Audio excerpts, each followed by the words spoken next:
Duke's son. No, that's Satan's son. Hang him from the gibbet! Die, heretic. Kill him!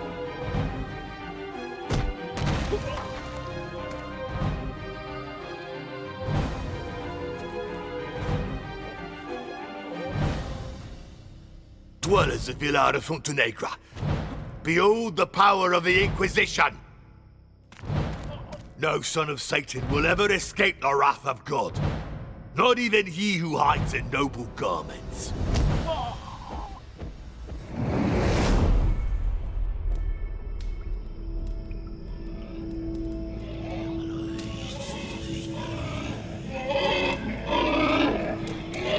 Shut up, you murdering swine! I'll give you good reason to squeal when I start torturing you.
Would you please fill my tankard?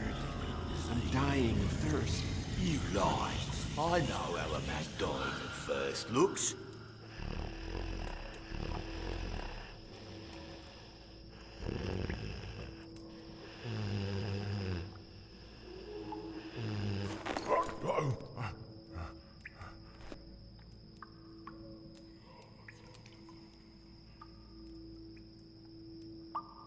My name is Miguel de Castro, son of Don Alvaro de Castro, Duke of Fuentenegra.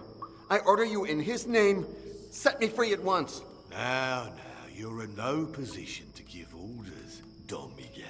You can only have one father, and your ability to understand every language indicates that your true father is the devil himself. Hence, the Duke has disowned you before the Inquisition.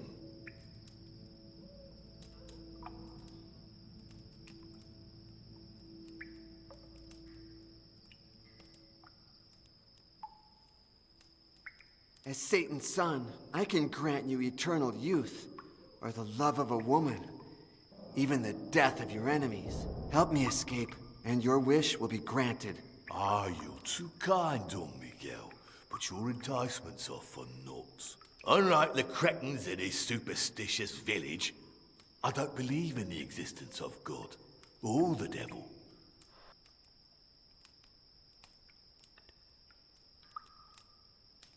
Then the Inquisition will be very happy to hear about your absence of faith. You'll be pleased to know that this is exactly why the Inquisition hired me. So many prisoners down here threaten me with their satanic powers.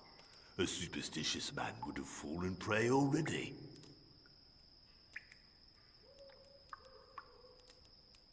You drink all the time.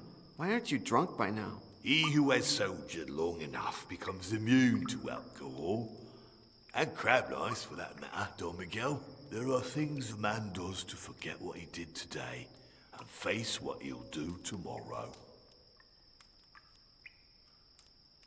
You said Vilar de Fuentenegra is a superstitious village. As soon as the word spread that you can understand every language, your neighbors denounced you to the Inquisition. Why is there a hog in my cell? Like you, it awaits its turn to be tortured and judged. If only it would wait in silence. You crazy? How can the Inquisition judge an animal? This isn't the first time. Months ago, a bunch of termites were judged. They had eaten an altarpiece. The French Inquisition, on its side, got an orc to confess a crime after torturing it for days. That really is crazy.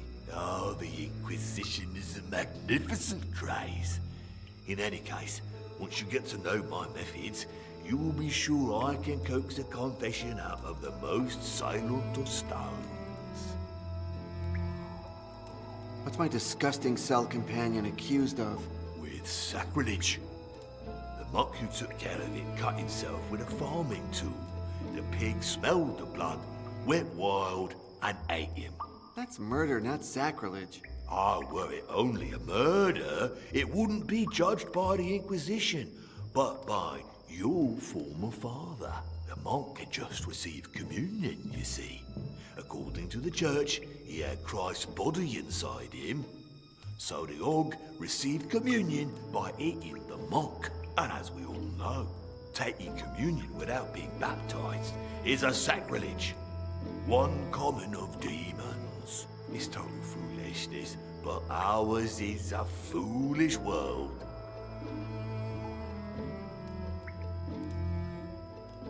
So then, you're going to torture a hog? I will admit it's not as satisfying as torturing a human being, but we all must do things we don't really like. As soon as I finish with you, I'll start on it. But if the noise that the hog makes annoys you, how will you be able to torture it? It's true that the crying of a baby would disturb my dreams, but the cries of a baby being torn apart by my own hands would embellish them.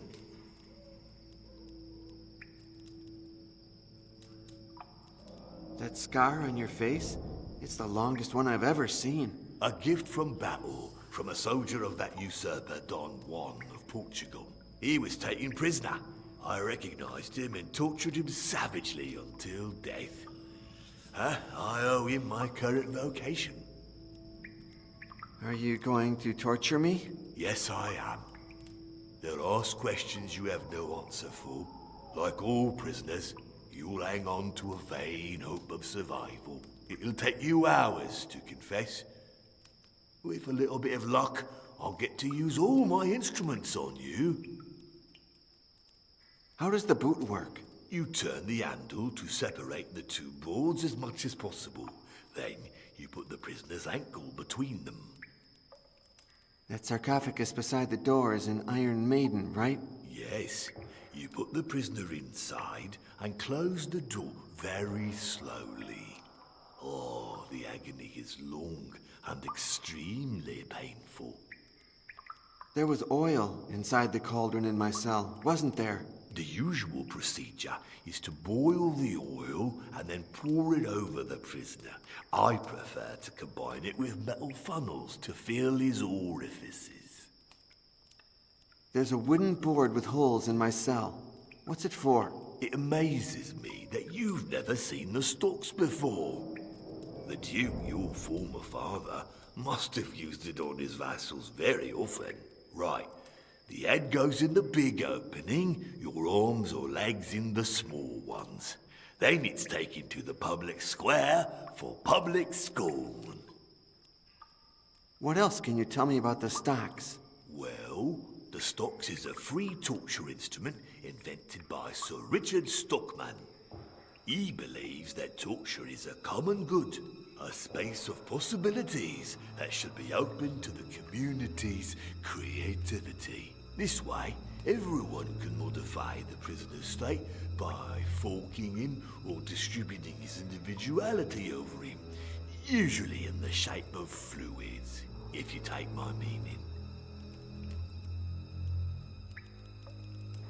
Who was in my cell before me? A simpleton who satisfied his onanist impulses during vigil mass. The idiot couldn't understand what he was accused of. He didn't have a clue what to confess. Shame, really. Oh, for God's sake, have mercy on me. Why, a minute ago you ordered me to obey you in the name of the Duke. If my soul had any room for mercy, it wouldn't be for you.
What's my disgusting cell companion accused? With sacrilege.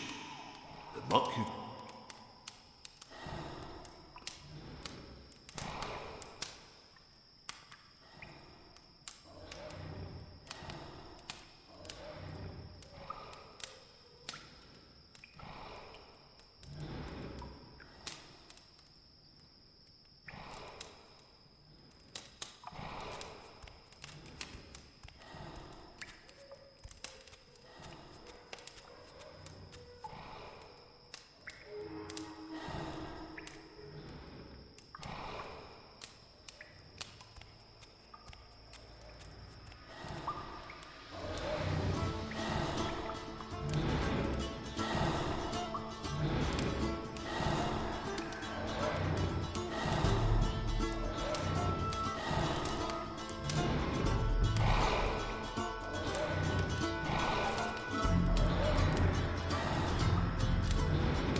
There was oil. The usual procedure.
Don't be afraid, Miguel. As Satan's son, you'd better get used to all kinds of creatures, even my good Ursa's. Now we must leave. No. I need you to answer some questions first. Only one. The rooster is about to crow. Who are you? My name is Gines de Orduña, and I belong to the Order of Minor Monks of St. Francis. You're satisfied? No, not yet. Why are you helping me? I seek for knowledge, Miguel. Your gift for languages is the key I need. Come here, I beg you. I haven't saved your life. I've granted you a new one, and I beg you, make good use of it. I'm sorry. I think I owe you an apology, don't I? Your only duty is to mount that horse right now, or all three of us will perish.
My name is John Yesterday.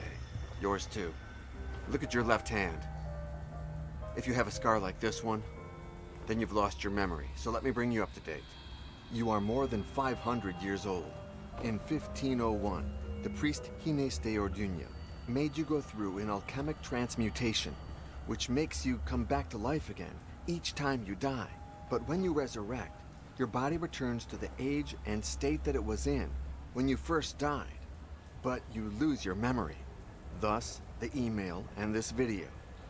3 years ago, your girlfriend Pauline was transmuted too. When she dies, she comes back to life just like you, but with an advantage. She doesn't lose her memory. Look for her. Start here. In the meantime, if you want to know more about your past, visit this page.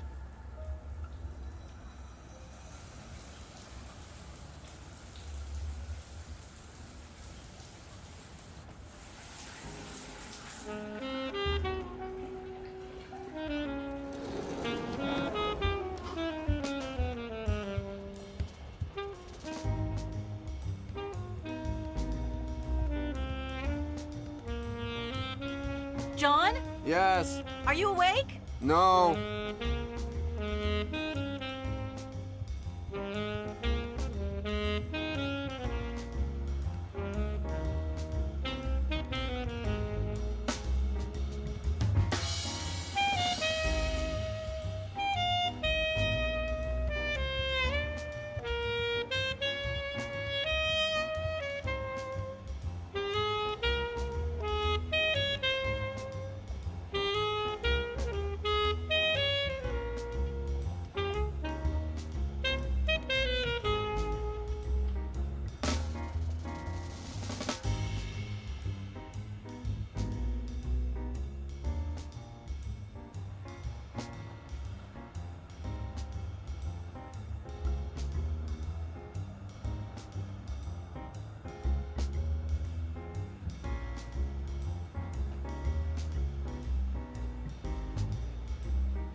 Yeah, sort of, I guess.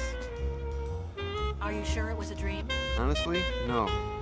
No, I'm sure they're not dreams. But my actual past lives. At least you're recovering your memory. Yeah, right. The bad news is that it's always the same piece of memory, as if I were blocked at a specific point. Your friend the sacrilegious pig again, huh? Yep. Would you please stop dreaming about hogs while sleeping with me? But I'm hog wild about you, dear. Something new about the coin? No. I think the events in my dream all happened before everything related to the coin and the transmutation. Is Boris coming to work today? Yeah, at noon. You told him to clean the van before he comes. Oops! Forgot. You think you're the only one who can have amnesia? That's not fair. Are you gonna take a shower? Nope, took one last night before bed. Good. Because I need to use the shower again.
Again?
Happy birthday, boss! Boris, today's not my birthday. Come down quick! I'm double parked. Come on! I gotta tell you something. You're never going to believe it. Okay, you convinced me. Thanks, John. I'll take pictures of the sculpture and look for its documents. And me? John, you Google that collector just in case. Victoria Baxter, right? Yes, and me? Maybe we could give her a little gift to make a good impression. Well, as long as you take care of it. And me? You'll come to Baxter's house with me. If what you say is true and tomorrow she's leaving on a trip, we must be quick. But now park that van. You're breaking the law. Yeah, no more tickets, Boris. Happy birthday.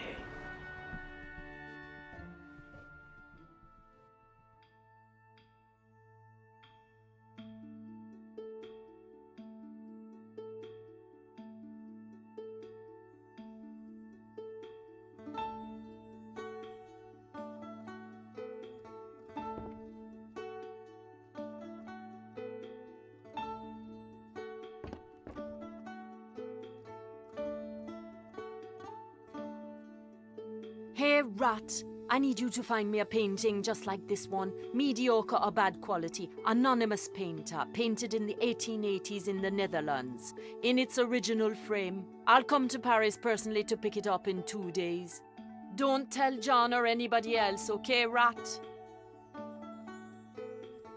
Hey, Rat, I'll come to Paris.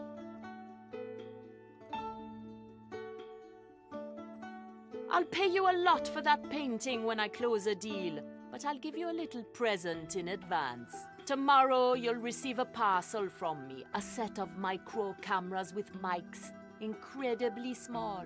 They're for you to set up a little security system in your shop. You have things I'm interested in, and I don't want to see you get robbed.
Hey, boss.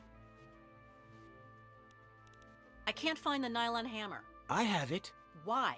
None of your business. You want it? Give it to me. Sure, boss.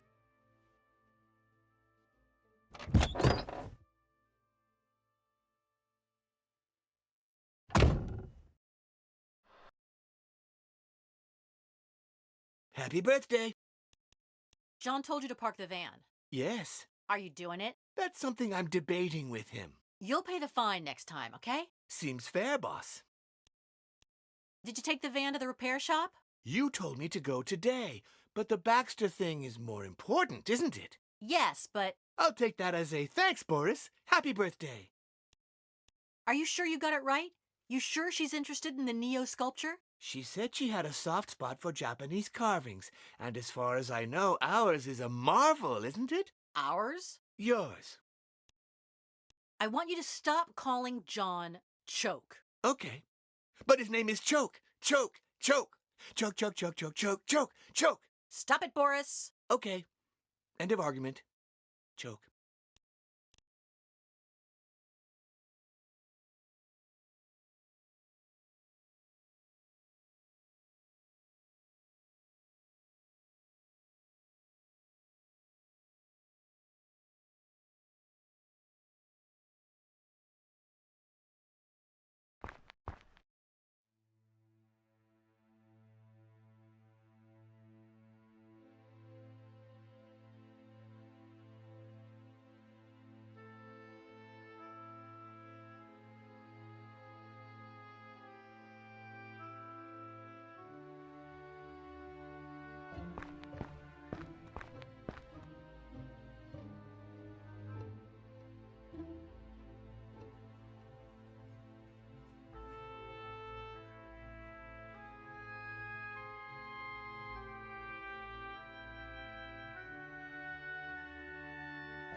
John. Hey, do you have the SD card? Nope, but let me look for it. You already know what gift to give the collector? No, not yet. But I'll get an idea from the info I Googled about her. I can't stand him calling you Choke. Why can't he get used to your real name? Because I was, the first good thing that happened to him after he lost his son and he went mad. Give him some time. We've talked about this a lot of times. He's a bad worker, he costs us money, and we don't need him anyway. I won't leave him again, Pauline. I promised him I'd take him out of the madhouse, and I did it. But now if I leave him in the street, what'll become of him? We've talked about... I won't leave him, but now... You should see how he treats me when you're not around. I don't know, maybe he's jealous. Jealous? He only has me.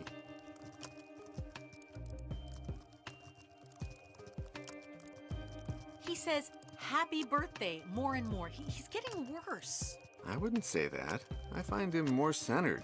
I mean, it's been months since he phoned the police to ask them about his son. Yeah, now he just looks for him on Facebook. Are you sure that Baxter is interested in the Neo? I know you're fond of the sculpture, but I think of it as a chess pawn. We lose it to save the shop. And of course she'll like it. According to Boris, she loves Japanese carved sculptures, and she won't find anything as good as our Nyo. I guess you're right. But there's less and less of my father here. You look strange today. Is it because of the nightmare? No. Yes. I don't know. It's like my memories are trying to tell me something. But what?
Hey, Boris. Say, Choke.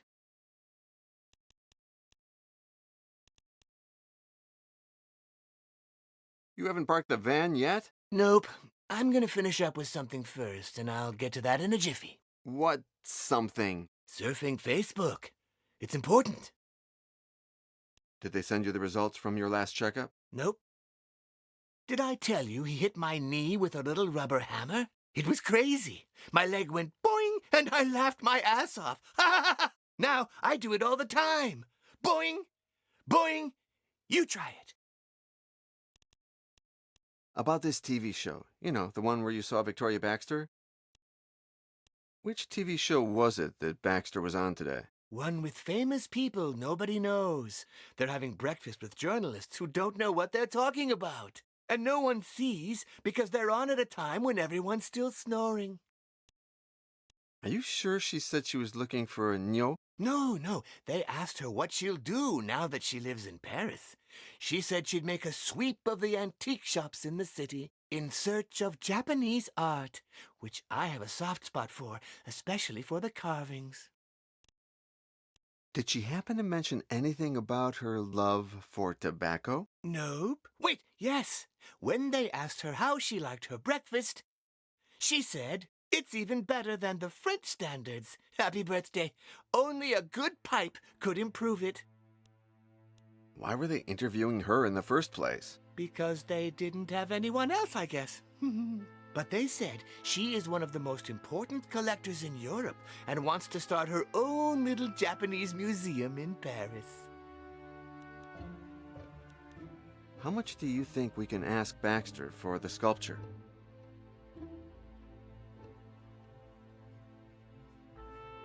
Oh, what a nuisance. But don't tell the boss I helped you, okay? Date? Origin? Author? It was made by Unkei, the most highly valued sculptor from the Kei school in Japan at the end of the 12th century. Conservation state? It was in very bad shape, but Pauline's father, he did an amazing restoration. Around 600,000 euros. Happy birthday. There's something I need to ask you about our previous life in New York. Oh, Choke. Really? Again? I know we've talked about it a lot of times, Boris, but I'm certain somewhere in my past there's a key to who I am and why I'm like this. Oh, okay. Now tell me again, how did we meet? I was in the station, sitting on a bench, waiting for... you know. I know. You sat beside me, not saying a word. You offered me half a sandwich. I started to think that the demolished station was a church and that we were members of the Inquisition. Why did I think that? No idea. You talked a lot of nonsense. I liked that because you were acting crazier than me. And you got food and things for us. Do you think I could ever become Choke again? Well, Choke, you still are Choke. Younger, but time will change all that. You are less crazy, though. We're both improving, aren't we? What exactly was it like when you saw me die and then resurrect for the first time? I laughed my ass off. I thought, so all that nonsense about eternal life is true. Do you have any idea why I went to that station in the first place? You were sure that Cadway was related to Cadwallader, and that Cadwallader had something to do with the Inquisition, and someone with ginger hair. You never told me that before. Maybe. Or maybe you've just forgotten that I have. I thought I asked you to buy ink for the printer. And I did. But there's no ink in the printer. But you asked me to buy it, that's all. Logical. Okay. So would you be so kind as to give me the ink cartridge for the printer, please? With pleasure, Choke. Just ask me.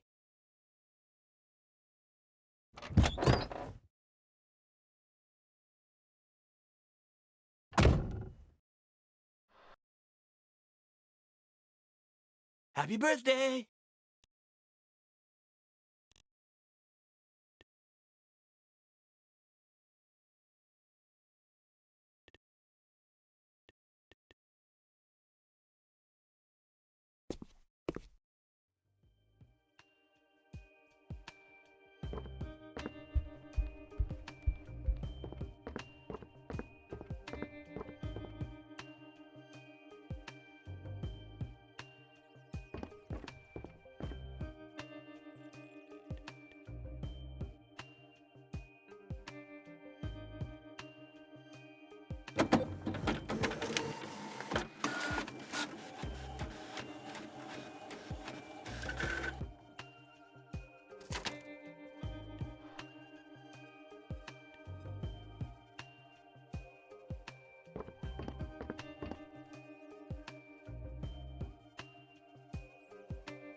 Pauline. Tell me.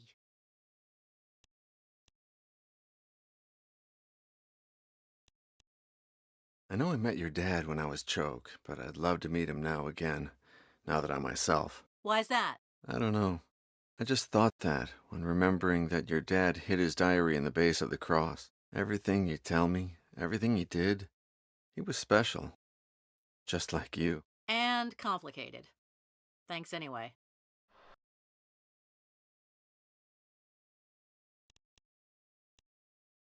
I saw some red drops in the shower. Did you hurt yourself or something? John, why do you think I took 2 showers today? I don't know. It came just after the first shower. What came? John, have you learned nothing about women in 500 years? Oh, right. I get it. Talking about your period. Well, you had it a couple of weeks ago, didn't you? It's come up before. Tension, the debts. Any progress with the statue's documentation? Not yet, but I'm on it. Hey, I know what to gift Baxter. Are you sure we need to bribe people? It's not bribing. It's called diplomacy. Anyway, Baxter is a pipe aficionado, and it's time that we get rid of the billiard pipe. John, that costs money. We can't afford stupid gifts. It's not a stupid gift. It's a clever investment. Okay, John, you win. There's only one detail missing. Could you paint Baxter's B on the pipe? Okay, give me a sample of that bee and I'll take care of it. There you go. The pipe and the letter sample.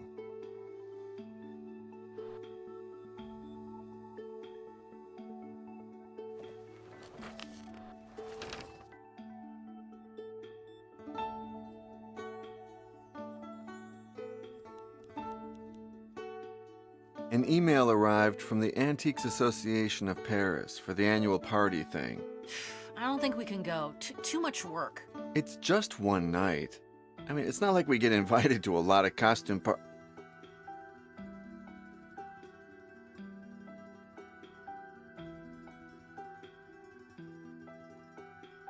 Okay, you're right. Way too much work. How can you work with that music? It gives me energy. The opposite of those prehistoric lullabies that you like. Wait, if I tell you that it's a mysterious redhead playing this track, will you like it better?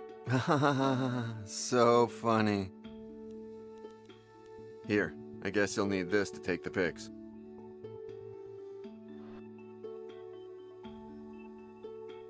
Oops, thanks. Where was it? In the laptop slot.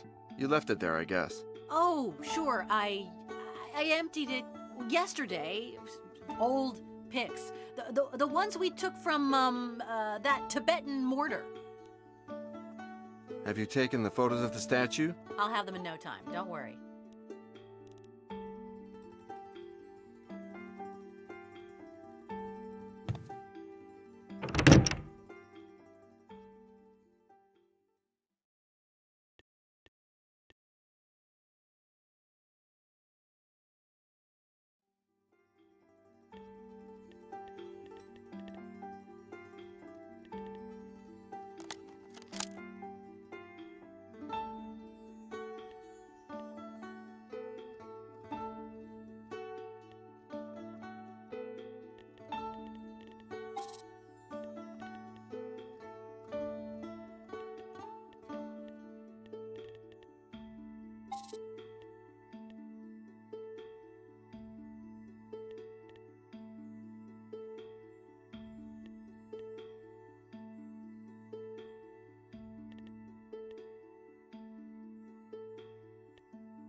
Your dad did an amazing job of hiding.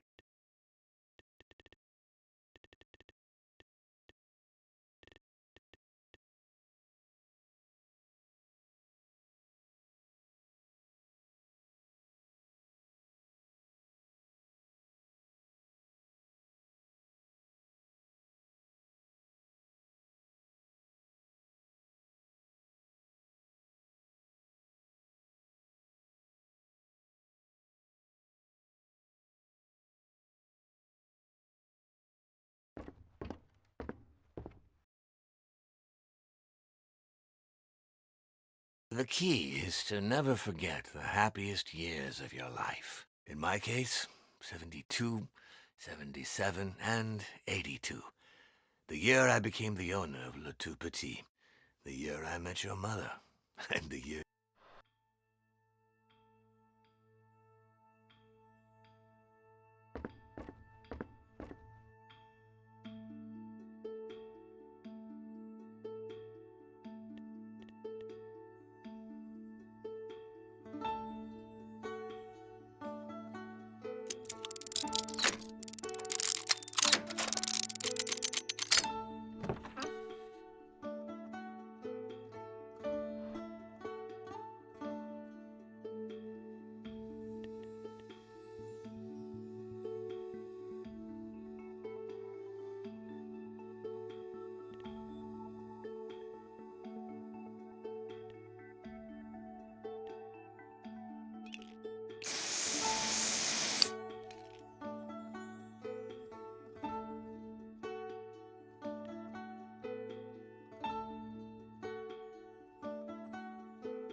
John!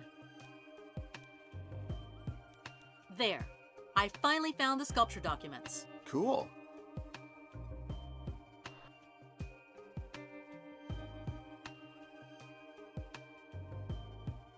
John! I painted the bee on the pipe. What do you think? Marvelous. Many thanks.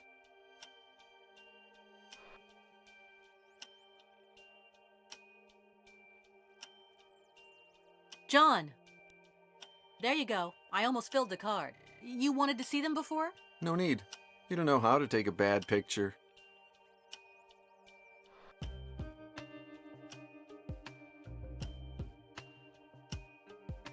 John! If things go well, maybe we can take a real holiday. Very far away. Oh, I thought you wanted to visit Lemur and Weasel again.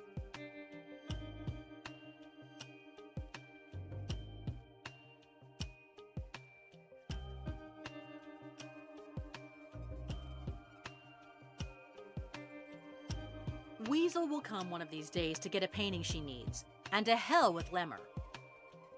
Hacker reformed, hacker buried. Oh, I'd love to see her again. And her kids. Well, we'll talk about it later.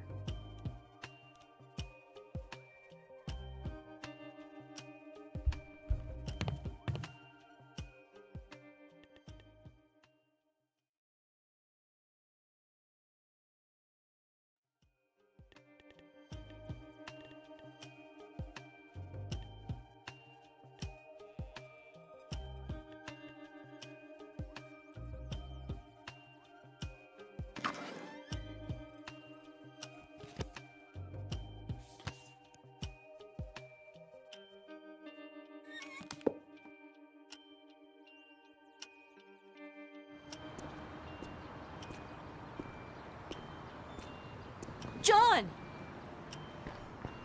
sorry about my negativity about all this. Sometimes I'm just so suspicious. Hey, don't worry about it. It's okay.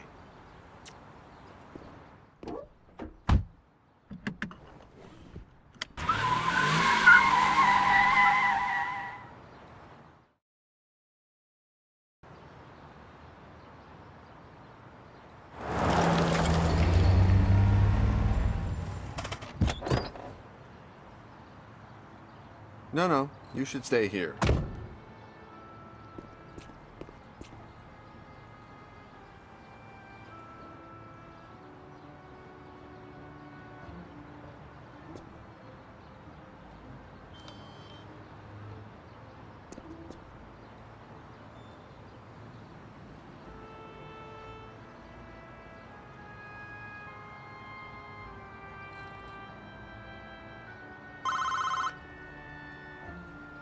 Baxter Mansion. How can I help you? Hi, I'm from Le Tout Petit's Antique, and I... Welcome, Mr. Letou. Do you have an appointment?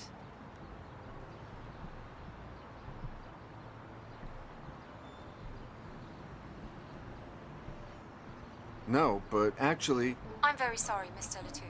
Miss Baxter is extremely busy. Wait, can you tell her that I have a 17th century Neo carving? I can? I shouldn't. Please? Okay. Ring back in a minute, will you?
Baxter Mansion.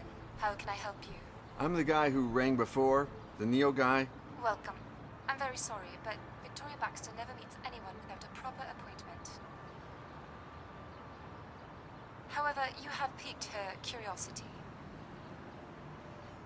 Wait till the gates open, and then park in the yard, will you?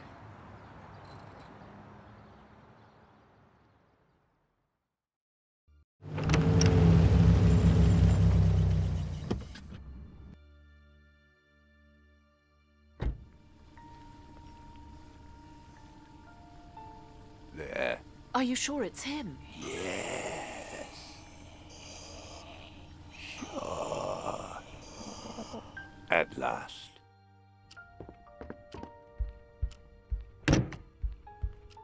Hi.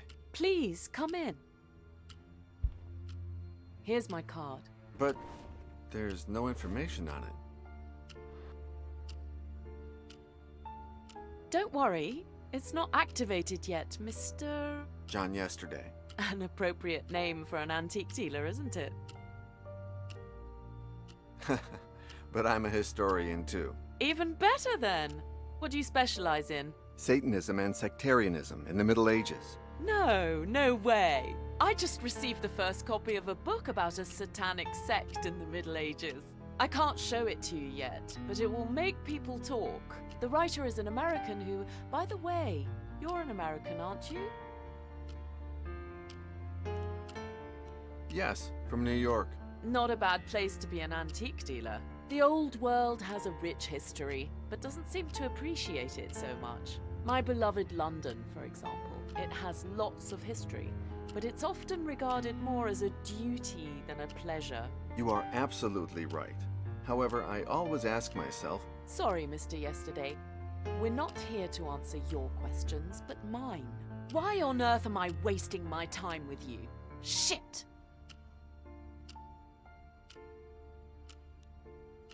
I have a little gift for you. Brilliant! You really know my taste. Many, many thanks. However, nobody's ever given me a present without asking me for something in return. Oh, shit! Are you going to tell me what it is you want, Mr. Yesterday? Maybe you've heard I have a Neo by Unke. It's perfect and... Why can't I see it? Oh, sorry. Here are some photos of the sculpture and its authenticity documents. You think of everything.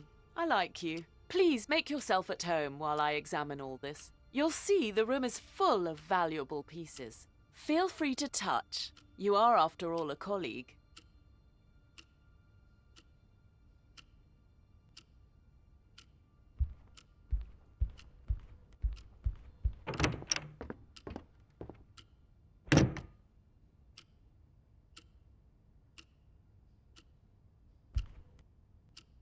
I just received the first copy of a book about a satanic sect in the Middle Ages.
You may remove your blindfolds. Dearest disciples, behold, Santa Brigida's greatest treasure. Where are we, Brother Hines? Oh, that's none of your business, Brother Iago. It's written in an unknown language, one so rare it could even date back to the days of the Tower of Babel. No one has ever deciphered it, or managed to copy a single character from its alphabet. Come on, who are you speaking of? Blind men and morons? Do you dare to give it a try, Brother Giuseppe? Hey, why does he get to go first? That's not fair. Let's see. I don't understand a thing. These symbols. I can't stop. I'm trapped by them. Oh no! My God, what's happening to me? Why? Iago! Iago! Help me! Giuseppe! Do not touch him. There's nothing you can do for him now. No. Put your blindfolds back on. No. I'll take you to your cells. Never speak to anyone about what happened on this night. And remember, you have seen nothing, nothing, nothing.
Shh, don't tell a soul.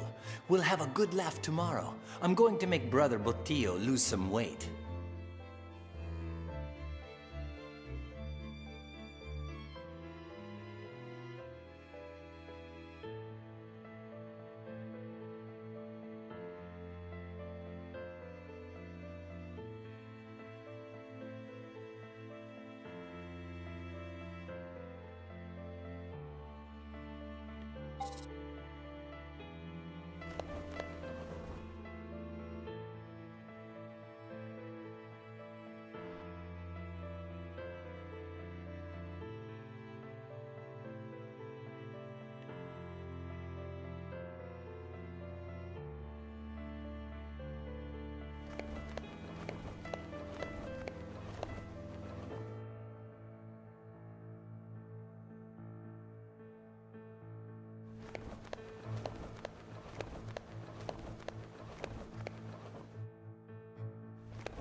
The other day, when Brother Botillo was sleeping in Hines, it's a bit risky and not an easy feat. But oh, the pleasure that comes from knowing that I could steal something from our superior if I so desired.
Say, Toribio, about last night.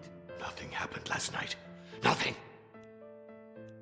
Do you think that Hines knew what was going to happen? You take that back. Father Hines is a saint, not a murderer. Where's the library? I don't know. Come on, you often disappear with Brother Hines. I'm sure that's where he takes you. Of course. I'm the best copyist in the Abbey. And who else would he trust to copy the secret books? And? He always blindfolds me, just like last night. It's better that way. I won't have to resist the temptation of reading heretic texts. When Giuseppe started to bleed, you did nothing to help him. It was the devil's doing. That was Satan's blood. It could have contaminated me. I helped him. Then get away from me. Later, upon returning to my cell, I thought I heard whipping in yours. That's not true. Do you remember that the abbot prohibited self-flagellation? Do you? Why? Why can't a pious man pay for his evil deeds? What evil deed did you perform last night? I thought nothing had happened. Go with God.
Before you can control the unknown sense, you must first learn to see through the eyes of yesteryear, young disciple.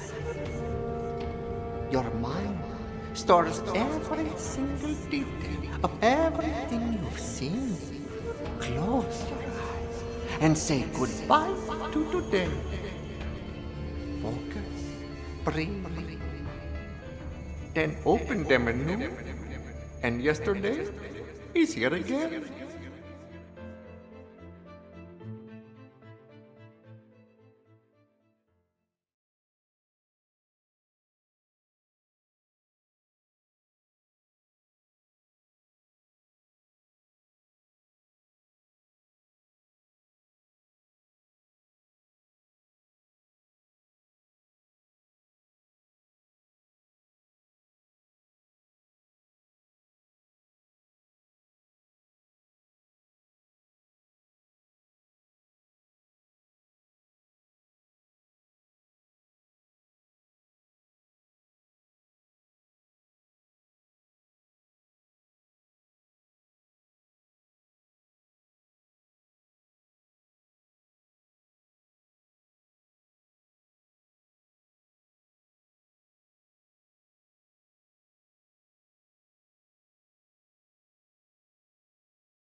I feel like neither Giuseppe nor I have been just with you.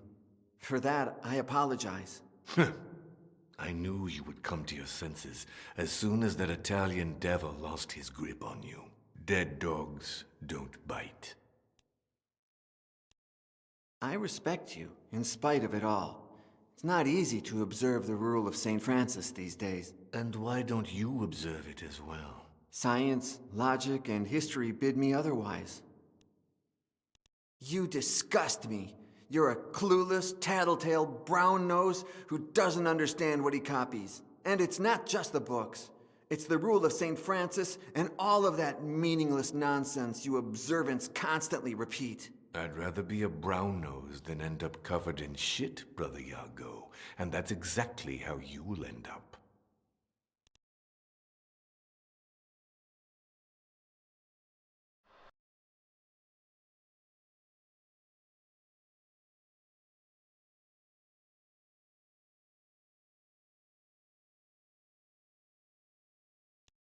I will never forget you, brother.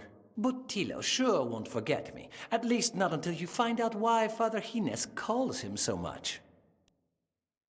Why did you have to die? Who knows? Those Greek gods you love used to claim the beautiful first. And I don't mean to brag, but between you, Bottilo, and me, there's just no comparison. Did Gines give you a proper Christian burial as promised? I think you know the answer better than I do. Whether you're ready to admit it is another story.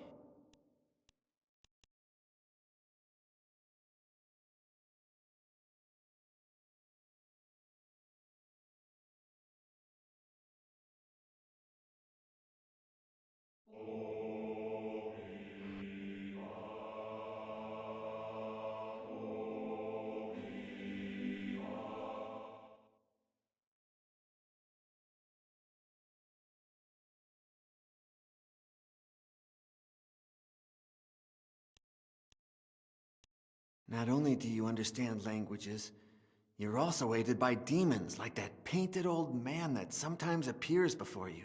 If you really want to know who you are, you must first accept this. You are Satan's son. So what do I do? Should I devour a live goat? Sacrifice virgins? Kill myself to return to the hell whence I came? No. I must follow Gines's plan, whatever that may be. Gines wants you to follow Satan's path, but you believe in the righteous God. You must observe the rule of St. Francis. I would, but I'm afraid I'm prey to the same sin as Brother Gines, the sin that led Adam to eat from the tree of knowledge and condemn mankind. I want to know. Dark times are upon us. Giuseppe's death is only the beginning. Flee Santa Brigida and never look back. And leave Gines behind? He saved me. He gave me a new life, books, brothers. I can't do that.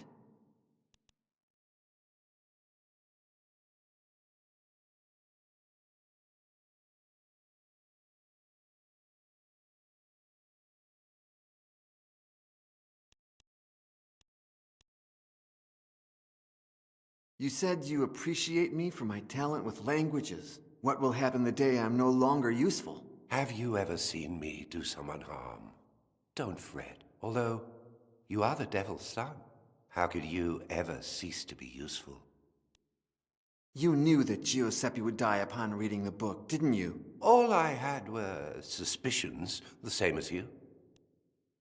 When the Inquisition captured me, you found the dead body of my friend Alonso, whose recently deceased corpse could pass as my own. Isn't that too much of a coincidence? I believe you have reached your own conclusion.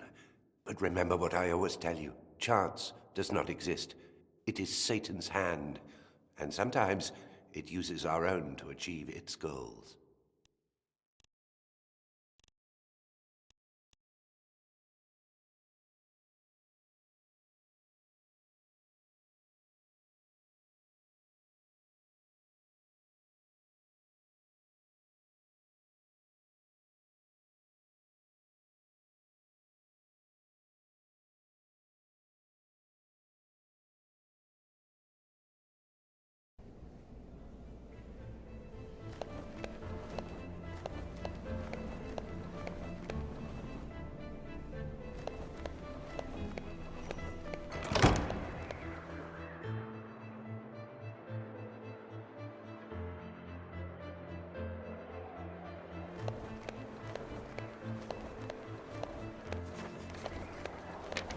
Good morning, Father Ezekiel. The day appreciates the epithet, but doesn't deserve it. What happened? Did you know that Queen Isabella is coming tomorrow to see my printing press in action? And in just 1 hour, I must perform a trial before Brother Gines, here, in this very workshop. No. Nobody ever informs us Razophors. Well, there will be no trial. Somebody stole all my letter E types. Huh? I won't call for him. He's always so busy, he won't even remember. Maybe you just misplaced the letters. I heard about a condition called lystexia that... I never make mistakes. The letter thief, in all his clumsiness, tore his habit on one of the pins of the printing press.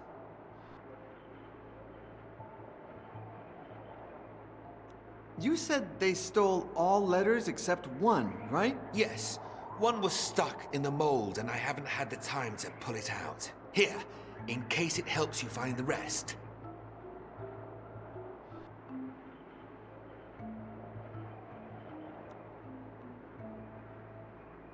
Did you know that sometimes I have the strangest dreams? In fact, I dreamt that I was in a secret library within the monastery. Do you have any idea where that kind of library would be if it were real? No. Although if I had more information, we could deduce its hypothetical location. Who knows? Sometimes the Lord uses dreams to remind us of things we don't know we know. Do you have any idea who the thief could be? I only know it's not me. The rest could all be guilty. I don't think it's him, but could it be Father Gines? I doubt it. He supported me all along, although the printing press would put an end to his privileges as master copyist. So who knows? What about Giuseppe? He's the Abbey's greatest prankster, no doubt, and he's been missing all morning. I'm sure he's up to no good. What if Toribio did it? Could be. That radical observant disapproves of everything I do, although he is a coward. Would he dare to do something like that? What if this is lay brother Ursus's doing? He would only do such a thing following Brother Gines's instructions. Poor Ursus. It's as if someone had removed his free will. I suppose Father Remigio is above all suspicion. It's not easy for our prior, caught between those radical observants and the knowledge that progress is good for the community. If it was him, rough times await us all. What if I did it? Okay. Act like you're confessing. Father Ezekiel, I confess. I stole all your letters. Brother Iago, you're as bad at acting as you are noble in spirit. Father Diego can't stand you. Another fanatic. But his excessive observance of the rule of St. Francis has kept him far from the baths since last spring. My workshop would still reek of his nauseating stench. What exactly are those types you say were stolen? They're small metal letters that I place in line. When pressed against the paper, they print the ink. You could try writing without the letter E. I could write an entire book. Oh, yeah? Please start. Thank God Almighty for visitors arriving on this day at the Holy Catholic Sanctum that is Santa Brigida. Ha! You said the.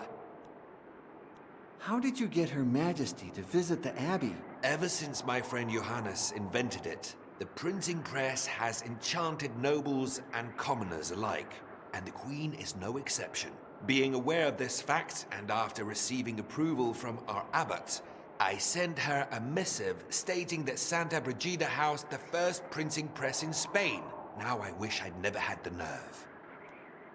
Why do you want to test it with Father Gines? As master copyist, he must approve quality of all printed materials. But that won't happen now. The meeting is in less than an hour, and I don't have letters E. I won't call for him. He's always so busy, he won't even remember. How did you get a printing press? The inventor, my friend Johannes, sent it to me. I worked with him during my European travels years ago. He was going to send it to Segovia, but I convinced him by saying I would make the most of it, that I would show it to important people, which won't happen tomorrow if the Queen arrives and I print Isabella and Ferdinand, monarchs of Spain.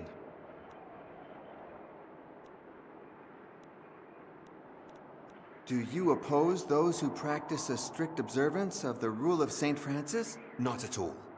They are the ones who oppose common sense, which is the tool our good Lord gave man to aid in his survival. Diego, Toribio, and all of those loonies want to take us back into the Dark Ages. We're in the 15th century, for crying out loud. You are a man of science. Isn't that somehow at odds with faith? Science is the study of divine creation. How could it be at odds with faith? What is at odds with almost everything is human understanding that never manages to grasp the meaning of our good Lord or his creation. That's what science is for, to enlighten our understanding and bring us closer to God. Is Father Gines closer to you or to the observance? It's hard to say. On the one hand, he helps me with my research. On the other, he praises useless fanatics like Toribio. But Father Gines is an intelligent man. I'm sure he knows what he's doing.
That is a periscope, invented by my friend Johannes and yours truly. Inside, there are two mirrors that, placed at 45-degree angles, allow the user to see without being seen. Unfortunately, one of the mirrors broke several days ago, and I haven't had the time to replace it. Please, take it. And if you manage to fix it, all the better.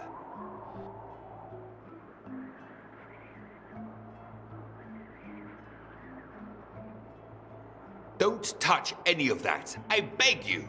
If I can't use the printing press, I'll have to use some archaic form of writing.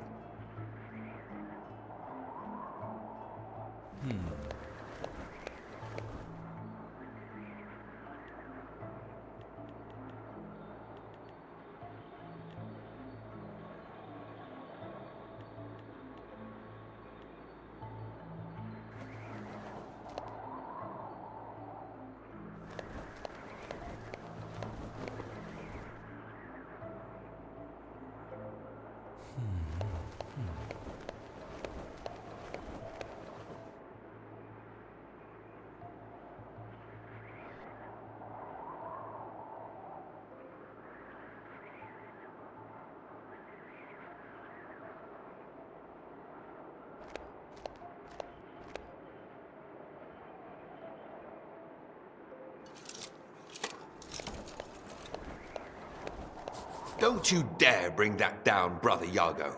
When I see it, I get the...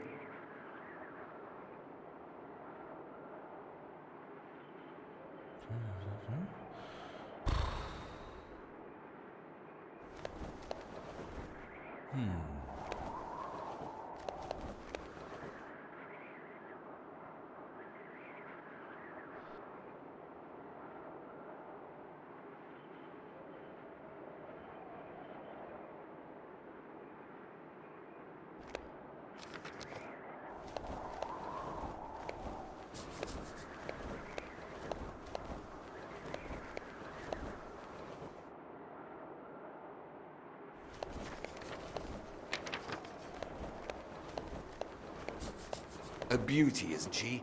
To think that a few miserable letters are going to make her look bad in front of the Queen.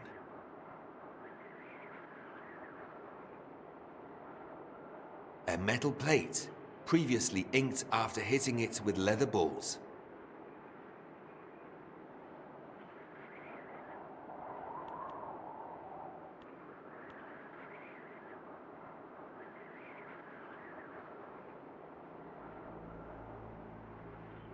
That's where the types or letters go.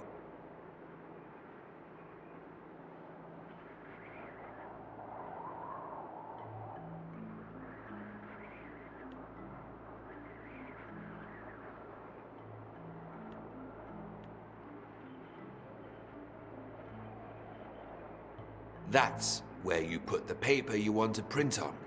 It folds the sheet and moves it forward.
The letter thief, in all his...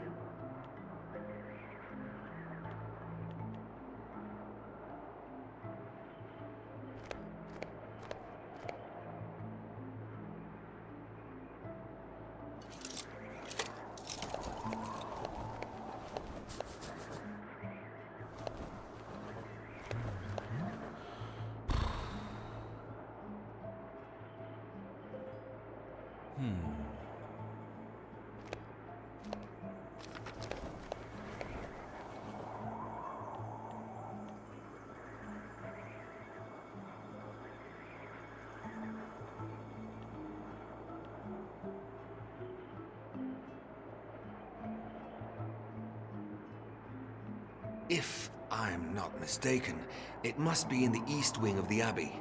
The door has to be... that's strange. It should be where Paolo da San Leocadio's painting is.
I think it's the first time I see you working without your specs. That's my fault.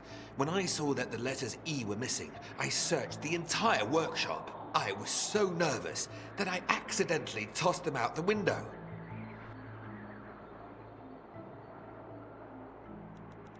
Are you sure the library I dreamt of could only be where the Divine Paolo painting hangs? You can only be sure of two things.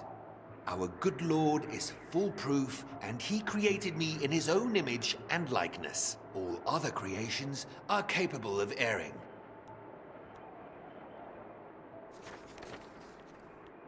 That's my fault. When I saw that the letters E were missing, I searched the... I was so nervous.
I gave that spool to Brother Giuseppe. A very fine, almost invisible, yet resistant thread. It must have had about 10 meters left when I gave it to him, but it seems he used it up.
You know why I'm in a monastery? I sanded down the handle of a torch holder at my father's house and split the wood in two, but used molasses to hold it together.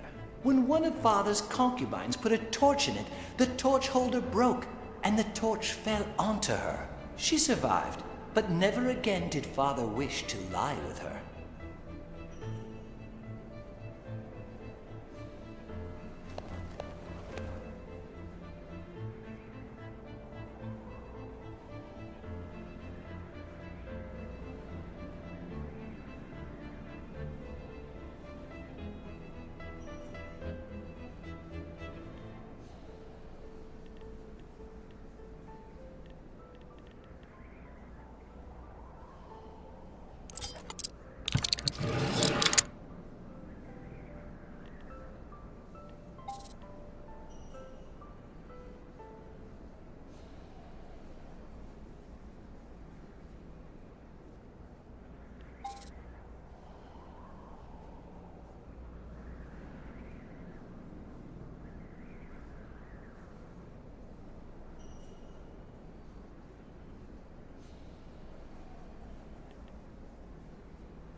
May I come in, Father Hines?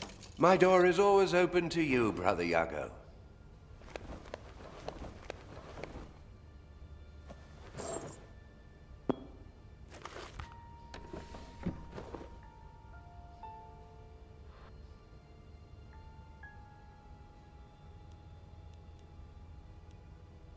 I don't understand why you always favor Brother Toribio. You are the better pupil, no doubt, but you'll be better off if you draw a little attention to yourself. On the other hand, commending Brother Toribio helps me win over those he sucks up to, the observants.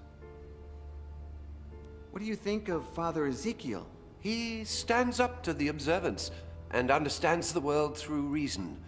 So brave, and yet so naive. The only reason that governs this world is that of your father, the devil. I do prefer him over that gang of lunatics, no doubt. But I must proceed with caution and not show him too much esteem. By the way, he should be showing me how that printing press of his works sometime soon. Don't you think our abbot is a saint? Oh, no doubt. He has a view of the future, and would certainly embrace anything that Father Ezekiel and the like propose. But he knows that without the observance, he would lose his grip over the monastery. That's why he tries to please them. And he's not the only one. I know you're not fond of Father Diego and the other observants. How could I be? Their insistence on returning to the rule of Saint Francis is ridiculous. Their idea of poverty makes me laugh. You need money to preserve the knowledge of books, and a full stomach to think with clarity. But you pretend to like them. I must. If not, they'd rally against me in my library. They'd find out what I'm hiding sooner or later, and they wouldn't like it.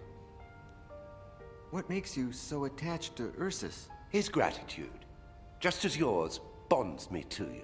You saved Ursus's life as well? What had he done? Oh, I don't even remember. You've forgotten? When the Inquisition wants to execute someone, they don't need an excuse. Who cares? You said you would grant Giuseppe a Christian burial. Have you done so already? Ursus took care of it before the morning prayers. Don't worry about it. I'll pray for him. Don't waste your prayers. Keep them for you and for me. But send them to your father, Satan. Beg him. to grant us the ability to read that book. Where were we last night? It's best if you don't know. Why? You are my most prized possession. I don't want to lose you. What if I had read the book? Would you have left me to die? Not in the slightest. I wanted you to see the power of the book, but you're not ready yet. What if Toribio had read the book? That coward! He would never have even tried. I only took him to incriminate him. I was afraid he'd badmouth me to the observants. Now he won't dare. The book has a Y on its cover. What does it mean? I don't know, Brother Iago. My name is Miguel. Iago is only the name you gave me after helping me escape the Inquisition. It starts with a Y. Don't jump to conclusions. Do you know anything about my father? Yes. He rebelled against God and turned into Satan. He stayed in the shadows for centuries, but one day he will rise. I'm talking about my human father, the Duke of Fuentenegra. You don't have a human father. I don't follow. In order to avoid further problems with the Inquisition, the Duke confessed that you weren't his son. Years before, an old man who claimed to be a messenger of the King of Naples spent a night at your father's estate. The next morning, he had disappeared, leaving behind all of his belongings. His clothes were lying on the bed, covered in blood. And among the clothes and blood, they found a happy and healthy baby. You. The Duke, who hadn't managed to conceive an heir or bastard, kept quiet and gave you his family name. And no one ever heard from that old man again. It was all the devil's doing, no doubt. An act of your true father. You have denied it countless times, but what if the Inquisition is still looking for me? The plan worked perfectly, Iago. My name is Miguel. Your name is whatever I say it is. Miguel de Fuentenegra was devoured by a diabolical pig in that dungeon 3 years ago. That's what the Inquisition believes, and I can't think of a better story. Sometimes I dream of returning to Fuentenegra, and... Don't be a fool. What if someone recognized you? As I've said before, I didn't give you a new life for you to throw it away in vain. Your place is here, at least until we decipher that book. When you saved me, you were already master copyist of Santa Brigida. And Fuentenegra is more than 20 days away. How did you find out about me? One of my most grateful pupils is now a scribe of the Holy Office. He knows of my commitment to understanding ancient books, unknown languages, and lost knowledge. When the Inquisition set their sights on you, he contacted me. I left immediately and arrived just in time to save you. I feel like I'm wasting my time here in Santa Brigida. Your gift for languages is very useful, and it will be so even more in the future. Well, I've got my own ideas for the future. Speak. You know how much I enjoy ancient mythology. Maybe I could focus on writing about it, like... The fact that I allow you to read certain books does not mean you can flaunt this knowledge. Anyone who speaks of pagan myths will automatically become a target of the Inquisition. Do you wish to go through that again? Or do you have any better ideas? I'd like to follow in Father Ezekiel's footsteps and do something with my hands. I like the forge, to see iron come to life, like Vulcan, the blacksmith deity. Your talent lies not in your hands, but in your head. I will not let you put it to waste. Any other ideas? Since I understand all languages, maybe I could be a missionary and evangelize the Americas. What part of I am Satan's son have you not yet understood? Any other ideas? Listen to me. You are the devil's son. There's nothing you can do about it. Make the most of the gift he's given you. But how? His is the book that killed Giuseppe. Perhaps, when you decipher it, we won't have to hide anymore. Then why don't you let me give it a shot? I must first test it on other subjects. I can't risk losing you. I could use a mirror to read the book's reflection, just like Perseus did to avoid turning into stone when looking at Medusa. Oh, nonsense. Mythology is nothing but myths, legends, and lies. But the power of the book is real. You've seen it. If the book is my father's work, why would he kill me? Because the book is not your father. Does it have eyes? Does it know who you are? Can we be sure it will recognize you? Can we know if it has a will of its own? Well, I'm willing to take that risk. I would protect you with my own life. If you want to risk your own, you'll have to do it over my dead body. I think I'm not cut out for the priesthood. I'd like to get married, you know, meet a woman and... And? Do you think I'm a virgin? I will give you, not one, but many women. When you reach the priesthood I have planned for you. But let time take its course. What else do you have in mind? Regarding Ezekiel's printing press trial? Yes. Oh, I really couldn't care less, to be honest. The books I'm interested in will never be printed. Although, it does indeed spark my curiosity.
You dropped something, Brother Toribio.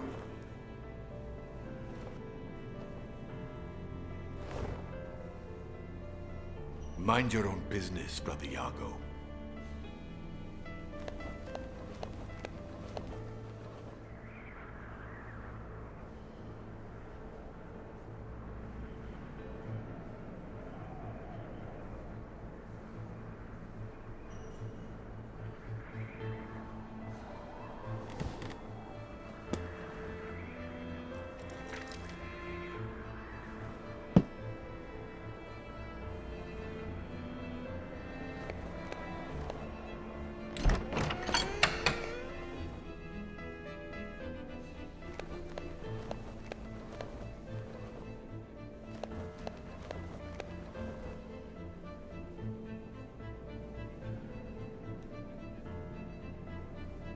About last night. Nothing happened last... What do you think happened exactly? Didn't I tell you already? It was the devil's doing. He has possessed that book. I thought the devil specialized in possessing people. Are you really that naive? He can possess the very air you breathe. I heard that about 2 years ago, in a village far away, the devil possessed a hog so that it would devour the son of a noble. That's amazing. What are you copying? A text lacking in righteousness. Hortensius by Cicero. If the book is everything you say it is, why are you copying it? Because that cursed Father Ezekiel is contaminating the soul of our dear abbot. He manipulates him with his science and his art to lead him off the righteous path. I wouldn't rule out the use of magic either. But was it not the very same book that led St. Augustine of Hippo to embrace faith? What's that? Oh, yes, but God can write straight on crooked lines. That does not prove that the book is not impure. Furthermore, St. Augustine was a sinner before he was a saint. Grant me chastity and continence, but not yet. Pervert.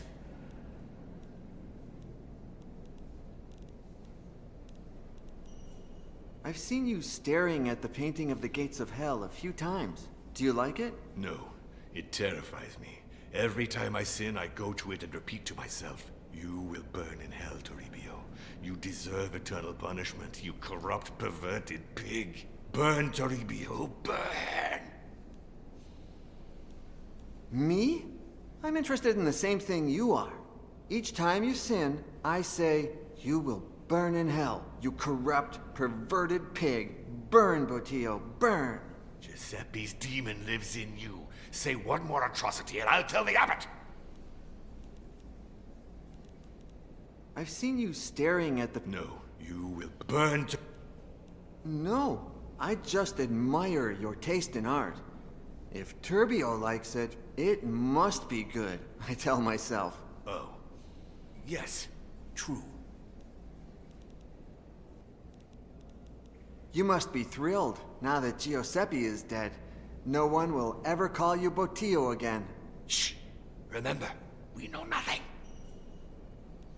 Calm down, I'm not going to tell anyone. But the devil can hide anywhere. Only God knows who is watching us and where from. You must be thrilled, now that... Shh! What was that, Brother Botillo? I can't hear you. You're acting just like him. I expected more out of you.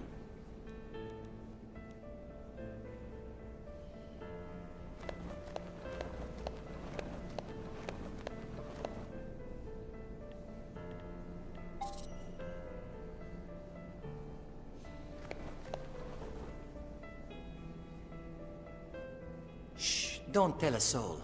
We'll have a good laugh tomorrow. I'm going to make Brother Botillo lose some weight.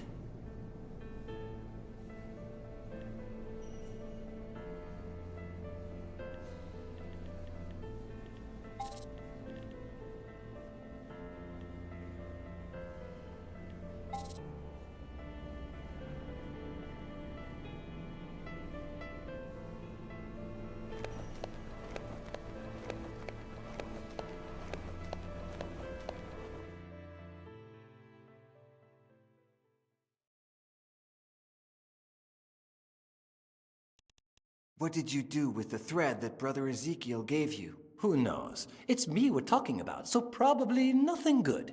Have a fun trying to figure it out on your own.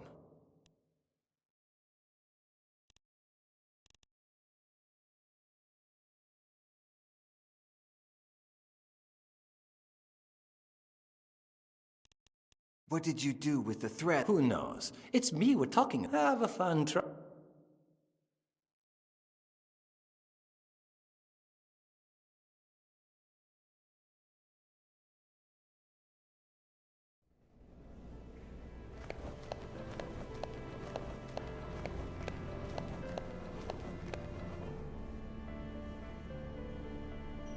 Shh, don't tell a soul.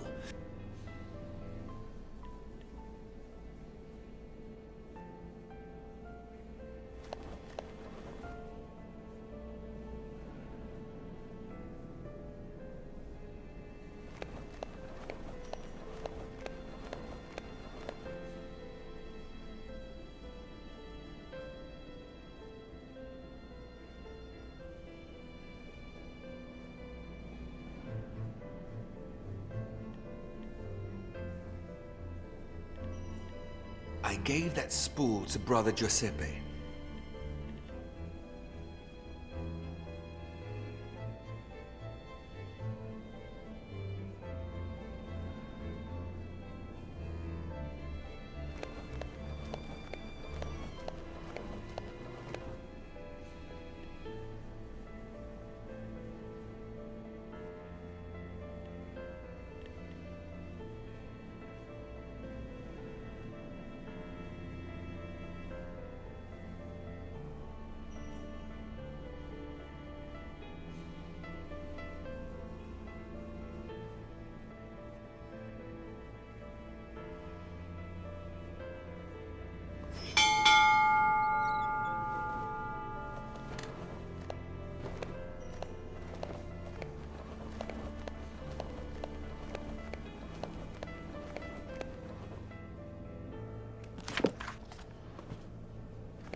That bastard!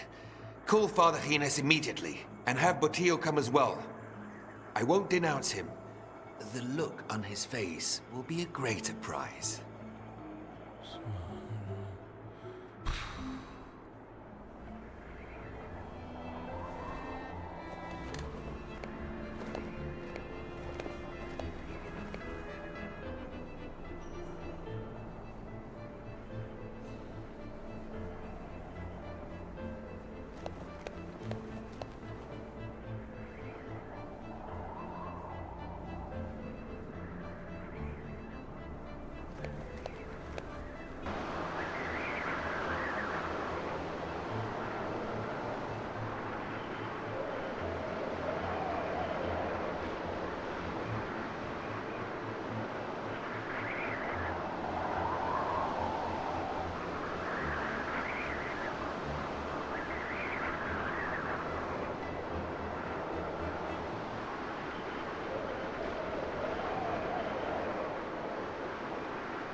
What did I tell you?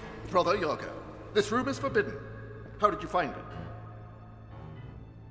it? It was pure chance. Only you have the key. Care to explain? The boy has done the right thing, Remigio. He seeks wisdom, like we all do. Knowledge is power. Power to transcend. Power to be... Oh, God.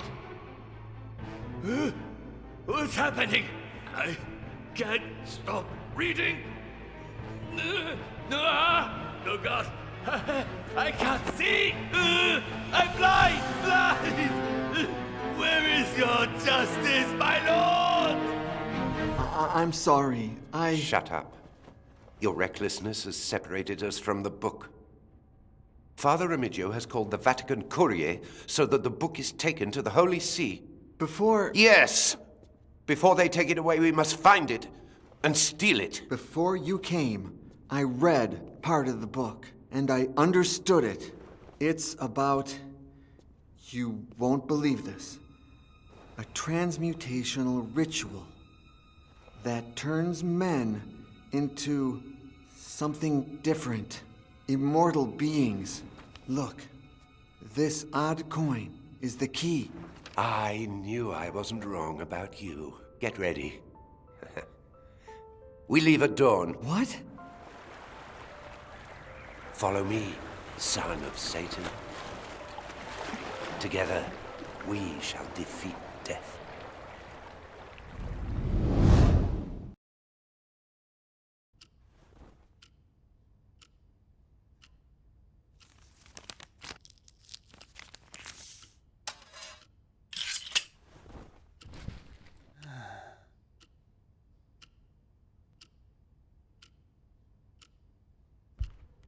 Congratulations, Mr. Yesterday. The state of the Neo is enviable. Thank you. How much are you asking for it?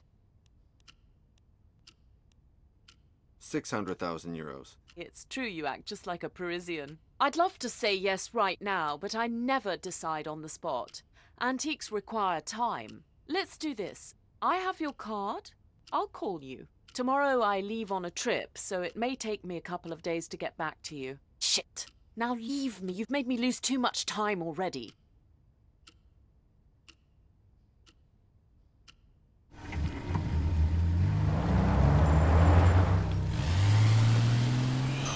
Amanda Royce. Start now. It's done. I'm sorry, Vulcan. My good Vulcan. Please, Pauline, be sensible. Sensible? It's you who's always changing their mind for no reason. 2 hours ago, we needed that sale to save the shop, and now you leave everything for a fucking book. It's not the book. Don't you get that? No, John, I don't understand. Tell me.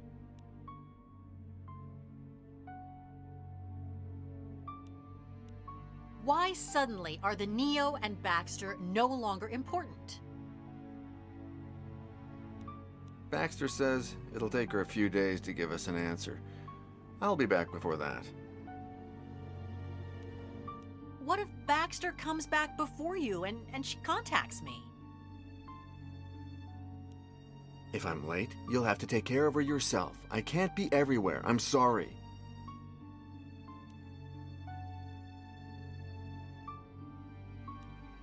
Well, if I can't convince you, I can only support you. But keep me up to date, will you? You can count on that. Okay, now hurry up. Don't miss the plane. Oh, and take this. Baxter gave it to me. It's supposed to be your card. Okay.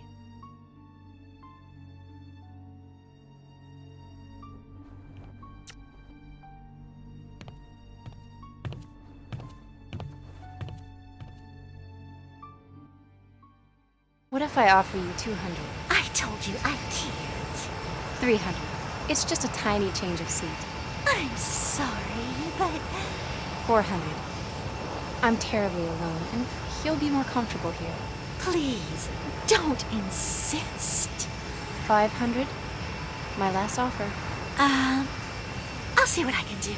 Thanks, honey. And please, bring me 2 margaritas to celebrate, will you?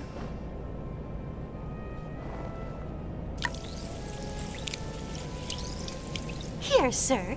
You can sit beside the lady. Thanks for your kindness, and sorry for the inconvenience.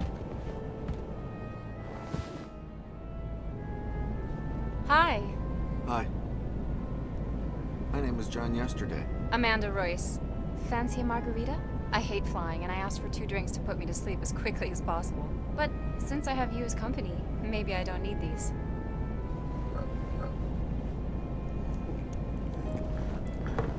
Here's to coming back home. Hey, have you been away for long? Actually, I live in Paris. Oh dear, don't tell me you're another casualty. Casualty? The victim of a French girl. I don't know how they do it, but whenever they see a handsome American, au revoir, New York. Bonjour, Paris. Yes, sort of. Oh, maybe I shouldn't have brought that up. Did you two have an argument? I'm sorry, I shouldn't have asked. Oh no, don't worry. Maybe it'll be good for me to talk about it. Who's to blame? I chose wrong between which one of 2 things should wait. Something really important for me, or something, well, the only thing she has left from her father. Sometimes I get mad, and I rush too much. If she hadn't given in, the argument could have gone very, very badly. Oh, I'm so sorry. How funny that we should meet here now. My story is very similar. The only difference is that there's no way I can save it anymore. Do you know what you'll do when you see her again? I should tell her I'm sorry. Sometimes I just don't listen to anybody. She says I'm a busybody. That's why I'm no good at restoring antiques. Maybe you're right. Let time take its course. Hey, in the meantime, the important thing is what you'll do in New York. I have an idea. I can show you how much the city has changed while you've been away. What do you say?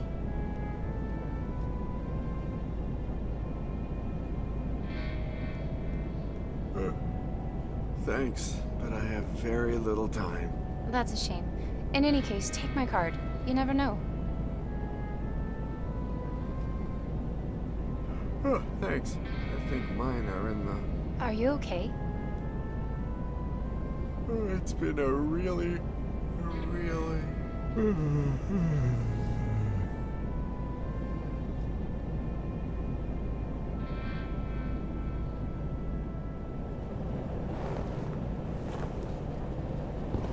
I'll give it back to you in no time, dear.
Reception. Hi, this is room 903. Can you please wake me up at 7:30? Yes, sir. Could you give me a phone number for Leopold Kovac? Let's see if he's in the directory. Yes. There are 3 pages of Leopold Kovacs. Do you know where he lives? Sorry, no. Then I'm afraid I can't help you, sir. Could you please check how many Amanda Royces there are in the phone book, please? Sure, sir. 3, 4, 5 pages, sir. Oh, great, thanks. Could you please bring me up some dinner? Yes, sir. It really doesn't matter. I'm not even hungry. It's just in case. We've just hired a Japanese chef from the Kyoto Hilton. Fancy some sushi? Sure, yeah, that'll be great. I can't find the Wi-Fi password. Where can I find it? Maybe I forgot to give you the paper. Both the net and the password are Merrick_Hotel_free, all caps. Okay, that's easy. Thanks.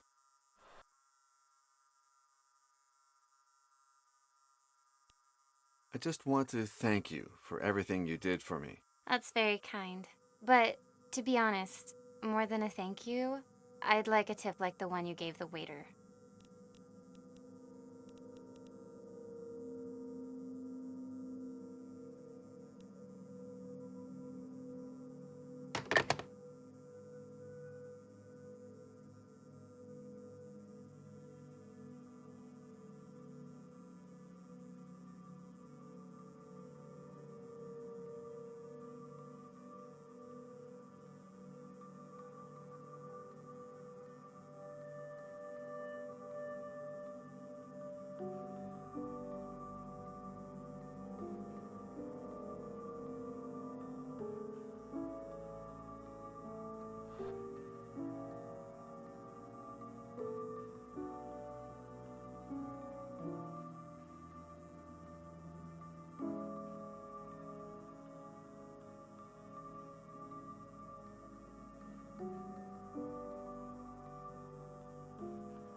Amanda Royce. Hi, Amanda.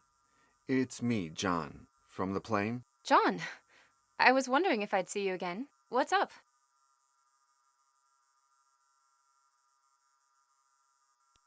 It just so happens that your company has published a writer I'm looking for. Leopold Kovacs, his name? Hey, maybe you could put me in contact with him? Ah.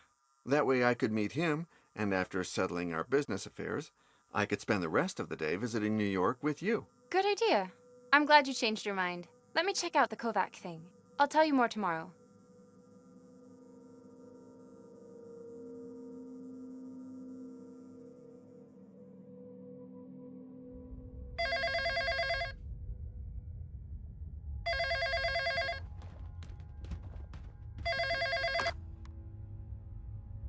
Hello? John, yesterday, they told me that you want to see me.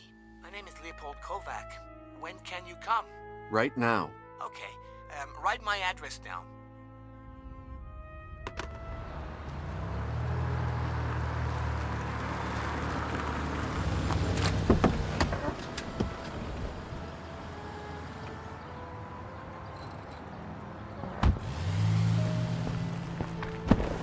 Sorry. I'll get right to the point, Mr. Kovac. No, there's no need. Take your time. I have all day for you. There's no emergency. Ask me, I'll be completely honest. We're here to help, aren't we? Why exactly did you write about the cursed book? It was a Trabex assignment. In the beginning, it was not a book. It was a private investigation for an anonymous sponsor. He paid me good money. And I said to myself, hey, Leopold, you mustn't miss this opportunity. No, you're not a kid anymore. You have an ex-wife and 3 cats to feed. And also... Did you ever find... No. The trick with these things is to not find them. Because if you do, say goodbye to the mystery. And without the mystery, you say goodbye to your sales. I just made up some theories on its supposed origins and wrote some anecdotes that my informant told me, like the one about the painting. I've written 7 books about lost relics, and I've always been very careful never to investigate too much. You see, we're not the police, are we? The first one was Nefertiti's tomb, where I narrated which was amazing because And who was that so-called informant? I only know his surname, Scarpetta. He contacted me while I was researching in the Vatican. He promised to tell me all sorts of legends about the book if I published my own book about it. I asked Trabex, and they liked the idea. Do you think you could find him? No, he always contacted me in the strangest of ways. No. Maybe he's a criminal, and he's afraid that I might call the authorities. People are so weird. The other day, this guy at the Venice office, he looks at me, he says, You... Exactly which theories about its origins did you find? They speak of similar books in the Sumerian and Viking chronicles, and even in certain fragments excluded from the Bible. In my book, I reasoned they could all be our cursed book, but who knows? I'll be honest here, because I trust you, okay? I don't think there's a single connection, no. But one does have to sell books, of course.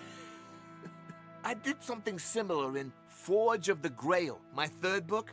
Did you read it? No. Anyway. What can you tell me about the relationship between the Order of the Flesh and the book? According to my informant, it was a satanic sect founded by some Gerard, some Jim, Jerry, I don't know. Hines? Hines? No. Anyway, it's all in my book. The thing is that they were in Ireland. No, Scotland. They were in search of the Philosopher's Stone, and, no, that wasn't it. You mentioned a painting. Yes, according to my informant, somewhere in the Vatican there's a painting showing the cursed book. He even showed me a picture, the one I used for my book's cover. But the cover illustration for my 5th book, Montezuma's Lost Gold, did you read? Anyway, it's even more interesting.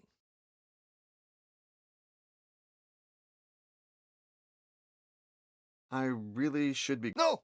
No, it's not late. It's early. Are you sure you don't want to stay? Maybe we can eat something while I tell you. Sure, yeah. Well, maybe on another occasion. I'm much obliged, Mr. Kovac. You see how easy it was to do me this little favor, Leopold? And we've managed to keep Seven Fingers unharmed. It could have been much worse.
Do you have Diablo? You mean the burrito?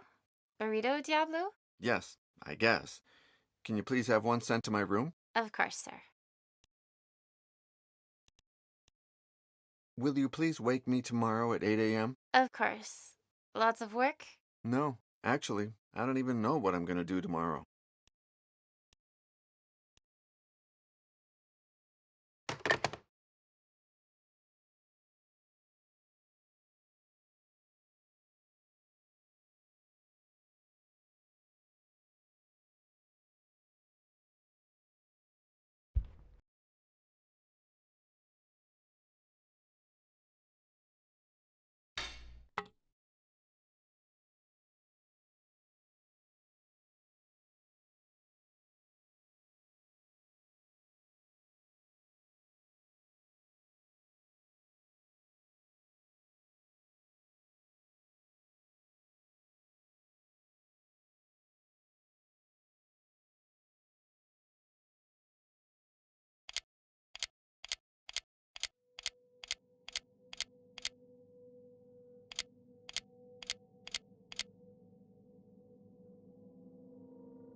My name is John Yesterday. In the meantime, if you want...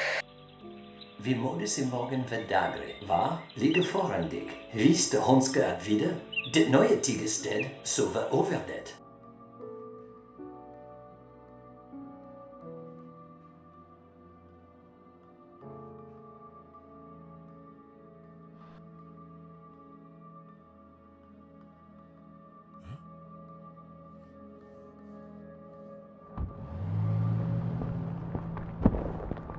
Sorry.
Good morgen. You've almost convinced me you're the happy prince I'm looking for, Mr. Yesterday. Almost. There's a closed box on my hat.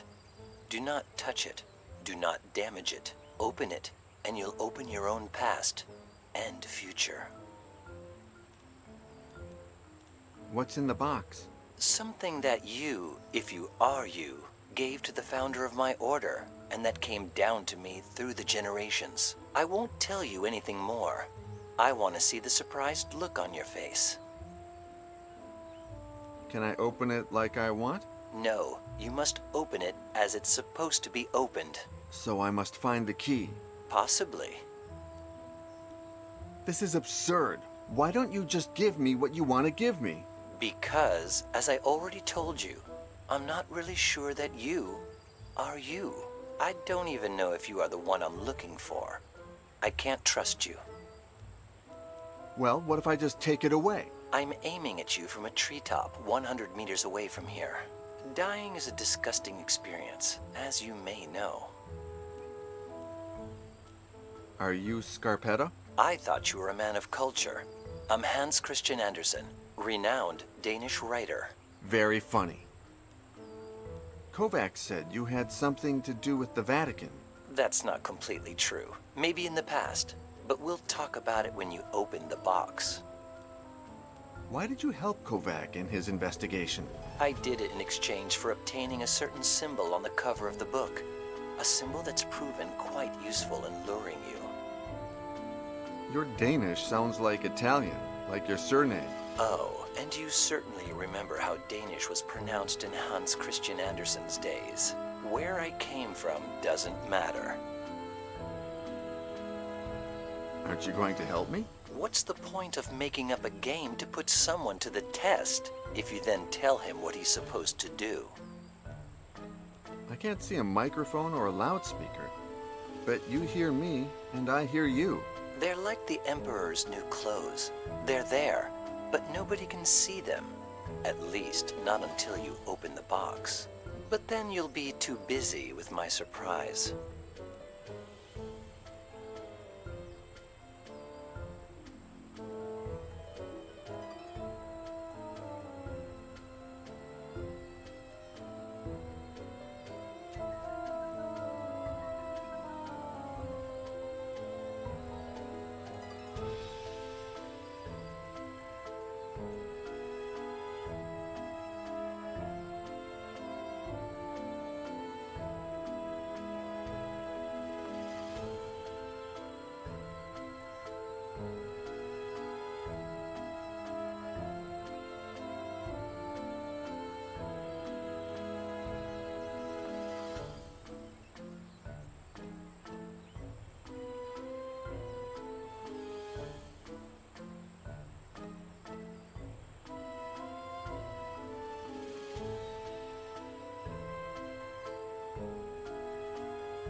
Good morning. Shh.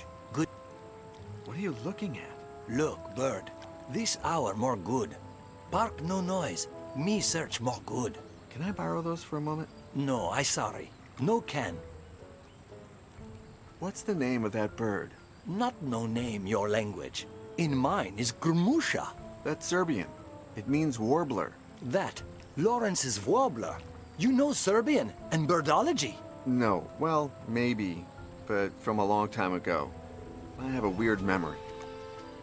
How is it that you find the bird better when there's no noise? Because sing. Not here. Sing beauty. More good any song.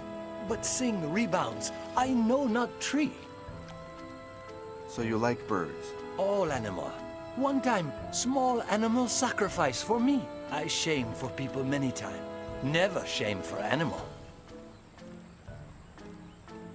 What are you looking at? Look. Can I borrow those for a moment? No, I sorry. No can. Maybe you've seen a man on a tree with your binoculars? No, I no see. But times see men do kisses among trees. Me shame. No say park boss. Do you come to the park every day? I work park. Garden work. I happy. Before, I security guard. Always problems. Violence. Violence is shame. I please change. Where are you from? Country exists no more.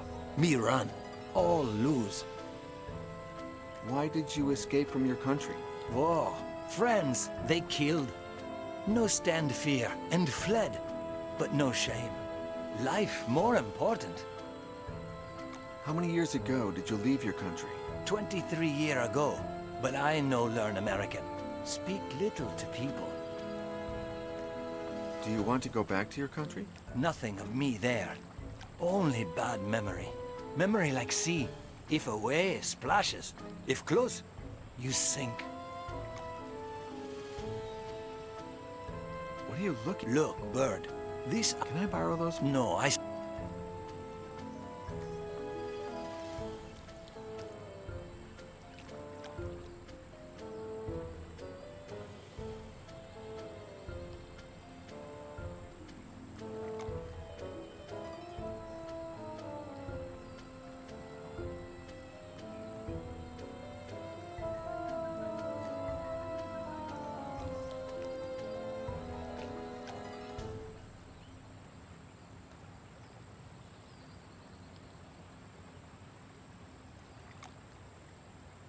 What are you looking at?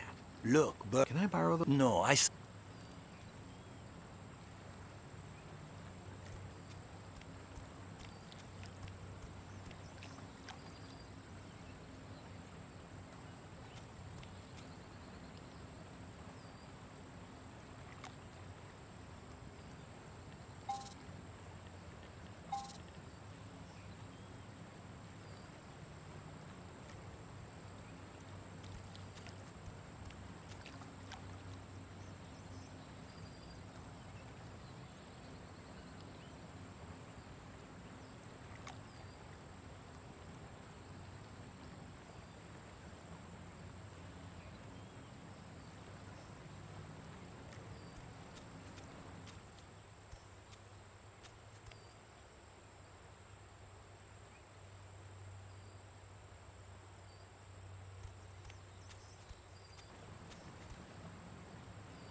gardening cart is yours? Park gives to park workers. Very practical. And the image of the dog? Best friend. He saved life. What's the dog's name?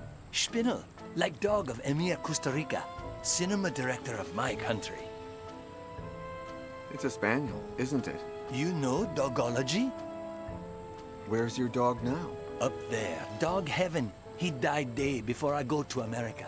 Oh, I'm sorry, my friend. You good man. You friend animal. I lend binoculars. But small moment, okay? No problem. I'll give them back to you in no time.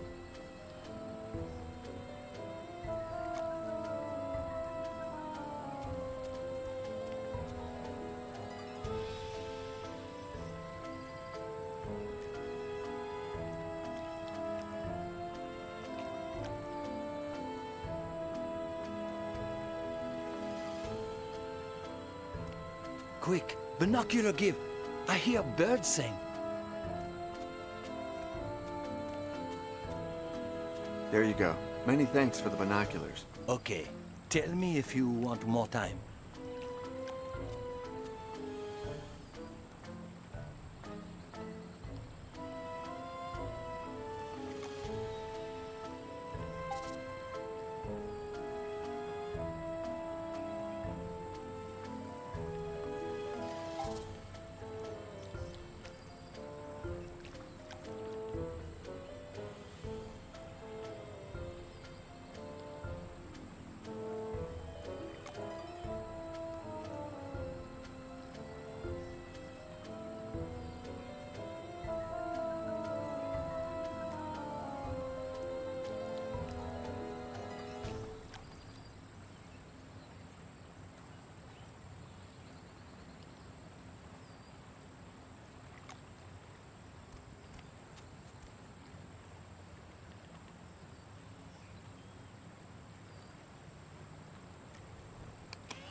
Knowledge, Cater. I've been searching for it all my life.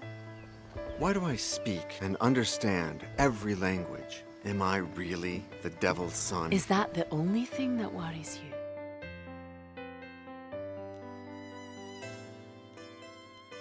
You know I'm taking risks for you. If Hines or your husband find out... You think my husband knows anything? Every time he tries to mount me and he doesn't get a hard-on, he knows something's up, but he doesn't know why, or whom I spend my nights with. But it's not the nights I'm worried about. The ritual of transmutation will be the first step towards what I've always longed for. And yet you don't seem excited at all. I'm tired of killing. You were amazing in the last rituals. It's obvious you enjoy them. That's the problem. I'm scared of Hines. The closer we get to our goal, the more obsessed he becomes. Do you think he's losing his mind? Not yet. Why don't we run away today? To hell with my husband. Hines, the order, the ritual, everything. I wish it was that easy. I've been looking for those coins for 10 years. Then let's steal them. I can't. If it wasn't for Hines, I'd never have read the Treaty of the Flesh. And that's what put us on their track. Without him, the Order wouldn't exist, and we would never have found the coins. I can't fail him now. What about me? I must leave you now, Cater. I can't make him wait today. Nor me. Not forever.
Hines!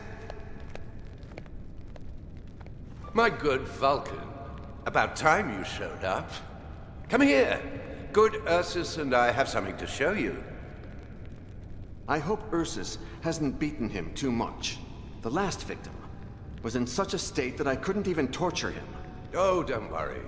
But it may take you some time to wake him up. I'm sorry. I'm late. I overslept. Don't worry. As long as you oversleep alone. As a deacon of the Holy Church, you can't afford the least scandal. And we can't always throw your whores into the well. Today is the day. The key to absolute knowledge will be ours. The key to immortality. That's not what I seek. I know, but remember, limitless life, limitless knowledge. The entrance to the basement is open. What? Open? Are you nuts, Ursus? Hurry, finish tying up the prisoner and stand guard at the chapel door. No one can come in or out but me, Vulcan, Sir Roderick, or his slutty wife. Good. Let's get to the important part. Prepare the prisoner as only you know how. Torture him, but save the best for the meeting of the Order. Try the same thing you did to the Saxon moron. The guests have come long and far. They'll be thirsty for the blood of our prisoner. The first transmuted being in history. The first immortal. What? And what about Frey Seocan? Oh, in the well. And this rascal was eavesdropping. I'll be in the workshop getting ready for the ritual. Do a good job. His cries will inspire me.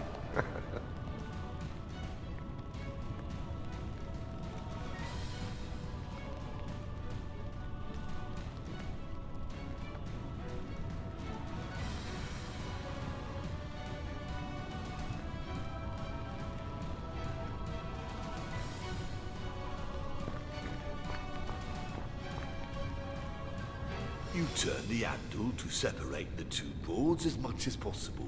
Then you put the prisoner's ankle between them. Then you turn the handle in the opposite direction, so the nails pierce the flesh. And he bleeds.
Tell me, Ines. You called me that upstairs. Remember, we're not in public, my good Vulcan. You're right. As of tomorrow, I will cease to pretend that I'm Father Ines, parish priest of St. Fergus Church in Inverloch. And you, stop pretending you're Deacon Yaga.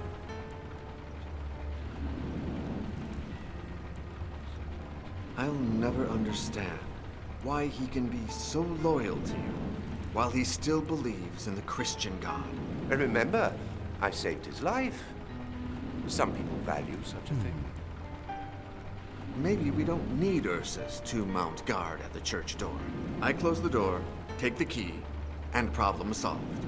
No, I'd rather have him there.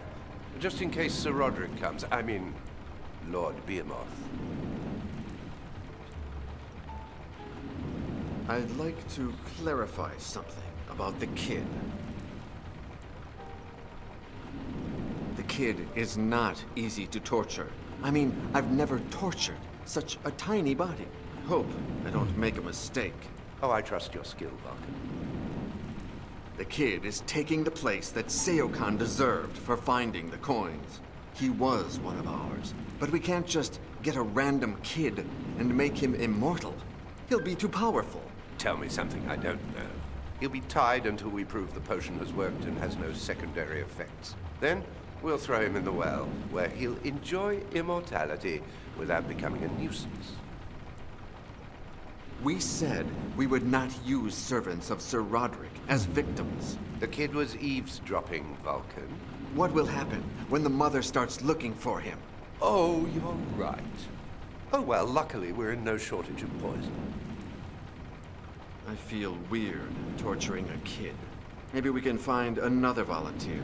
I don't know what bothers me more, Vulcan. The sudden hint of a conscience within your dark soul, or your questioning of my orders. Do you think this time we'll get it right? Sure. We only needed the coins. I've got the rest of the ingredients down. But I won't prepare the potion until the very last moment, right before the ritual. What would happen if we prepared the potion with the coin, but excluded one of the ingredients? Which one? Mercury ensures that the transmuted being comes back to life with his memory intact. It would be horrible if we forgot to add mercury to our potion. But, as I'm sure you understand, I can't allow myself to make such a mistake. The aim of salt and sulfur is to purify the soul before its return. Without those ingredients, the drinker would come back with a contaminated soul. A demon, a monster. Interesting. Iron is used to forge the soul again, and gold to make it come back to life. I'm not sure what would happen if we skipped one of those. A soulless being? Or perhaps the body wouldn't come back to life? According to the Treaty of the Flesh, fire is used to honor an unknown entity. Satan. I'm not that sure. But I am. Plus, we need fire to melt the coin of judgment.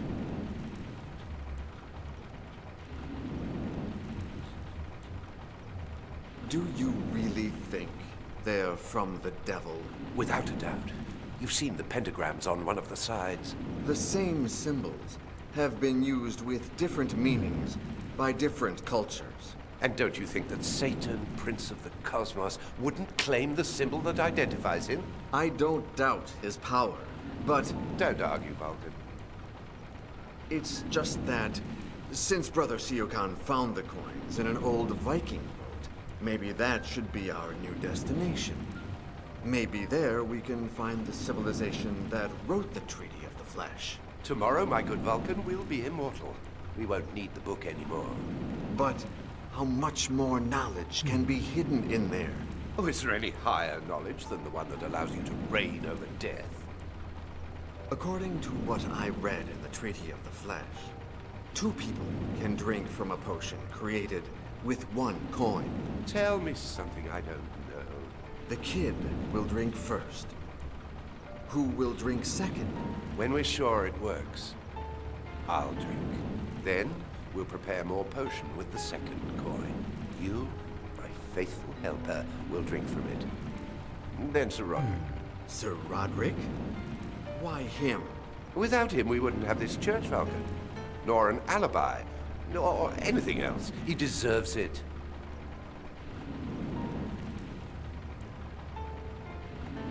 How are you coming along with the ritual preparations? There's a lot I must get ready for, my good Vulcan. We've reached the peak of over 2 decades of searching, and we cannot fail. Maybe we shouldn't have killed the Saxon moron. You seem to think otherwise when you tortured him. What if he served someone, and now they're looking for him? He'd have confessed. Whom could he be serving?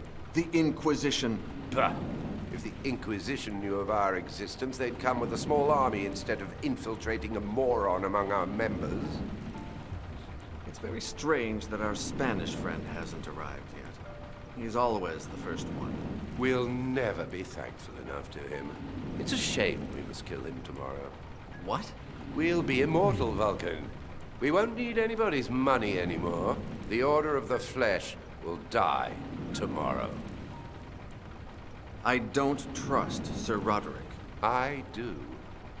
Besides, we need him. There are some doors that no commoner can open, no matter how immortal he is. My father was the Duke of Fuentenegra. Your father is Satan. Miguel de Fuentenegra died in the dungeon I saved you from. What will happen to Lady Katir? That cold fish. I guess her legitimate master and husband, Lord Behemoth, will kill her tomorrow. Did you know? She can't even satisfy him anymore.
Don't kill me.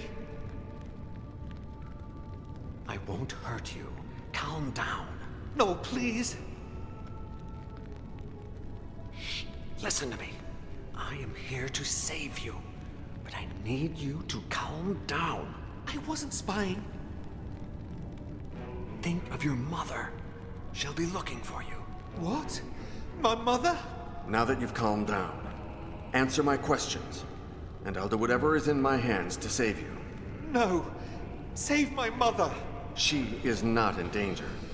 I said that so you would shut up. What's your name? Fergus Quinlan, sir. I was given that name because I was born on St. Fergus Day. Hines told me you were spying on him. I didn't want to, sir. I was hiding in that room because I didn't want to clean the great cauldron. They always make me do it, and I'm sorry. I didn't want to, sir. You know who I am? You are Deacon Iago, Father Hines' helper. Sundays after Mass, you read books and tell legends to those of us who can't understand the written word. Can you tell me which book I read to you? Yes, Sir Iago. It's been months since you started reading us the Divine Comedy. But Dante, the Italian, I hope one day I can learn to read like you. Do you remember any of the stories I told you? Yes. My favorite one is that of Bertrand the Wizard. Refresh my memory. Bertrand, native to Languedoc in France, could move objects with his mind. The Inquisition accused him of sorcery and put a rope around his neck, but made sure his feet touched the ground so that he wouldn't choke. They cut off his right leg and flung it out in front of him. Show your power by attracting it back to you. Bertrand died 3 days later when his left leg failed. He never stopped staring at the right leg on the ground. Are you sure it was the right leg that was cut off? Is it that important? What did you hear Hines saying? I don't know, sir. I didn't understand a thing. He and Sir Roderick talked about coins, a potion, and the devil. Now it's your turn to ask me. I don't understand what's happening here at all, sir. Father Hines and I are the founders of a satanic order that meets here in the basement of this church, the Order of the Flesh. Many years ago, I read several pages from a forbidden book that is now in the Vatican. One of those pages mentioned a potion that would transmute its drinker into a being able to overcome death. But among its ingredients, there was a golden coin with a strange symbol. If I fail at helping you escape, tonight, after torturing you for hours, we'll make you drink a certain transmutation potion. Then, we'll kill you. And then, you'll come back to life. Once a year, the night before the great hunt in honor of Saint Eden and Saint Alec, we meet here to offer sacrifices to Satan. But enough talking. I must find a way to get you out of here. Do me a favor. When you see me around here, shout as if I was tearing your soul out.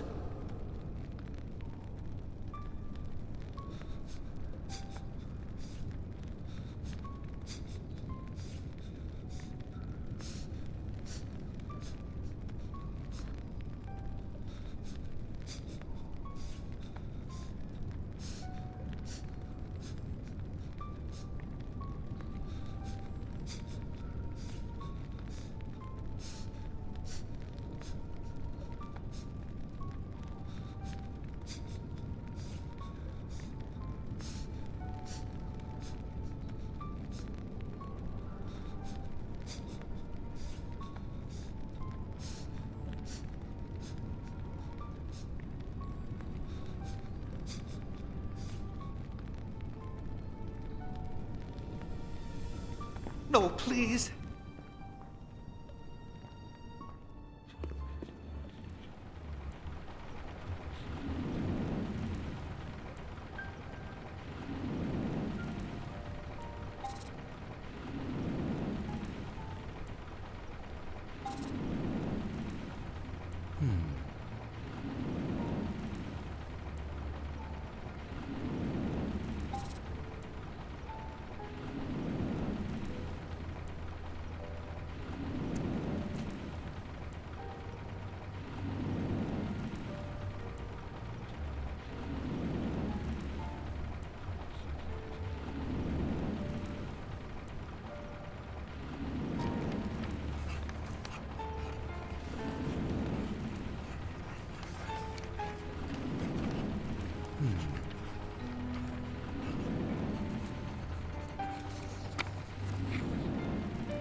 Huh?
Huh?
What am I doing here? Give me a good reason.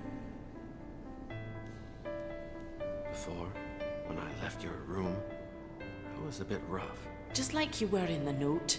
I'm sorry. That's why you made me come here? Really? What am I doing here? Give me a good reason. Ines wants me to torture and kill a kid, the cook's son. But there's no way I'll do that. Wait, you don't defy Ines for me, but you do for a dirty servant. He has your same eyes. The kid? And your hair. I can't kill someone who reminds me so much of you. Our kids could look like him. Kids? You and me? That requires a certain level of commitment. Much more than anything you've shown me. Anyway, who cares? I have more than one reason to save that kid. When the Inquisition captured me as a child, it was the death of another child, also a servant's son, that helped me escape. Whether it's God's or the devil's doing, it's only fair that I pay back the favor by saving this kid's life. One death more or less is not going to tip the scale. Anyway, who cares? I already told you, I'm sick of killing, and I don't want the burden of a child's death upon me. He's a servant. He leads and will lead a miserable life. You're taking nothing from him. Anyway, who cares? Are the guests arriving? It seems that Don Guzman arrived during the night with a lot of servants. I hate it when members of the Order come with such a large entourage. The more servants, the higher the risk of someone learning about the Order. Have you seen your husband? Yes, he's in a terribly bad mood. I guess none of his whores could give him a hard-on. He's forbidden access to the castle to anybody but the guests and their entourage. Yes, I know. Not even the church deacon and founder of the Order. I need your cape to save the kid. What's happening to us? A few hours ago we were one and the same. And now you scorn me like this. The dirty son of a cook can't dress in my clothes, and it'll take a lot to make me change my mind.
Oh, God!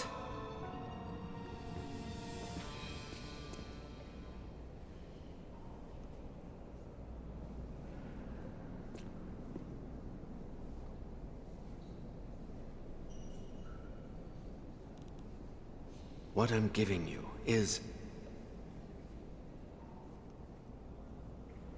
not easy to craft. I'd never worked with gold in such a clean, detailed fashion. And the inscription. I copied the idea from St. Alistair McNair. I don't know what to say. Tomorrow, during the hunt, we'll run away together. But first, I need to save that kid. Please, help me. I shouldn't believe you, but I do. I need your cape to save the kid.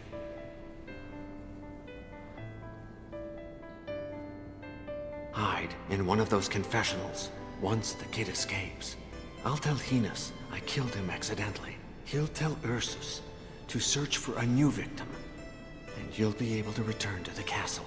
And tomorrow we will be free? Tomorrow.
Your leg. It's bleeding, isn't it? Well, I'd say it is. Just out of the blue, how many years have gone by since Hines forbade you from hurting yourself? Maybe I should tell him? Or are you going to give me whatever it is you're hiding?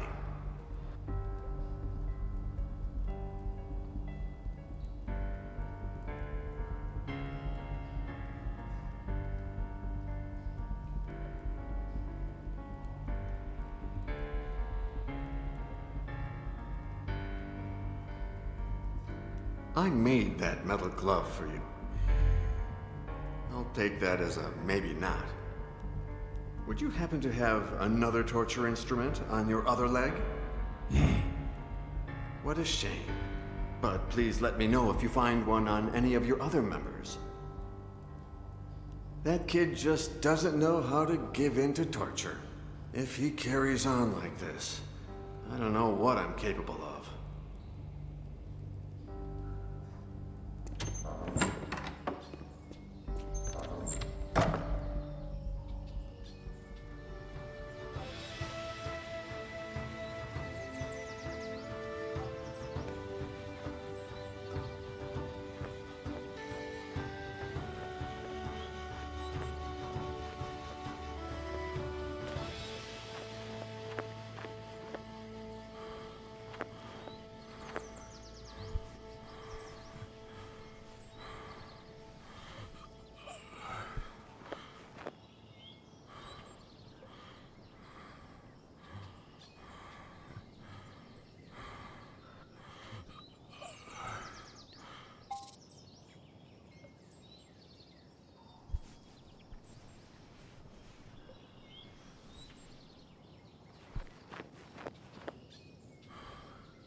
Good morning, good man.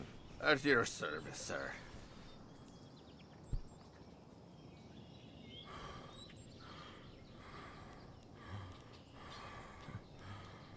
They seem really heavy. You're mad. They're empty. You know it's heavy. It's the damn hangover in my head. Oh, I can't even lift it. So Roderick, God save him for many years, forced me to drink 6 glasses in a row before buying the goods. Maybe he fears someone will poison him. Are you mad? Who could be so evil? Anyway, I feel horrible today. Can I take a nap? What do you transport? What am I transporting? Delicious wine from Wiesenlachen, brewed at St. Mungo's Abbey. But of course you know the story. When St. Imlin travelled through Wiesenlachen, he asked the girl for water. She didn't want to give him any because the plague haunted the village. But then St. Imlin insisted. So she gave him the water, which she transformed miraculously into wine, and he drank happily, and he had a hangover too. And he died, not so miraculously, the very next day. Bah! Details. I think I saw you walking around the lake last night. What were you looking for? I was really looking to get a breath of fresh air. After selling some of my goods to Sir Roderick, I was a bit dizzy. But at the same time, I was looking for stench in the cave.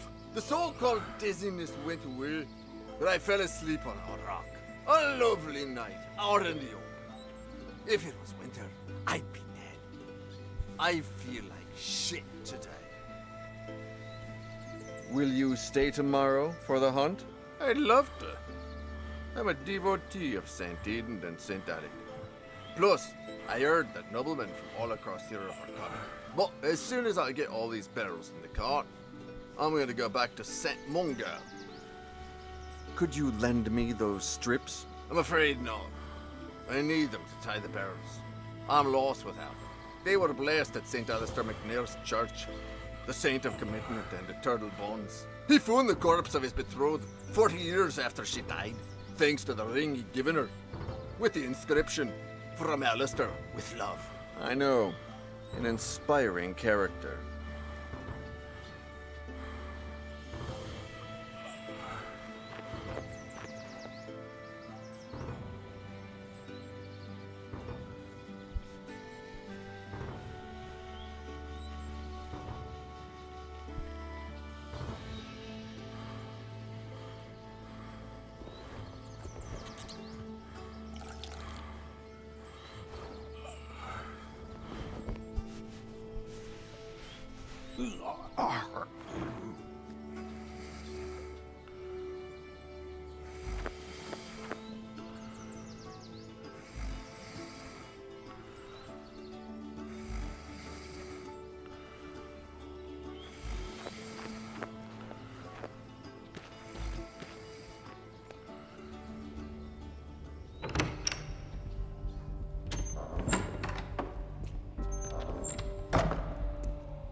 Don't kill me.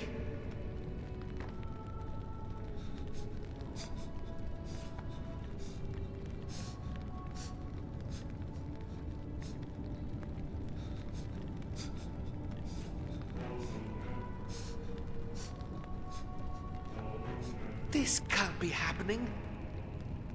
Fergus, put this on. It's time to get you out of here. We'll make Ursus believe that you're Cater and that you're sick. When you're inside the keg and the cart starts moving, say 100 Hail Marys, go deep into the woods, and walk all the way to Aberdeen. I will give you something extremely valuable. Sell it and embark on a ship to Europe. I don't care what you did before, Deacon Iago.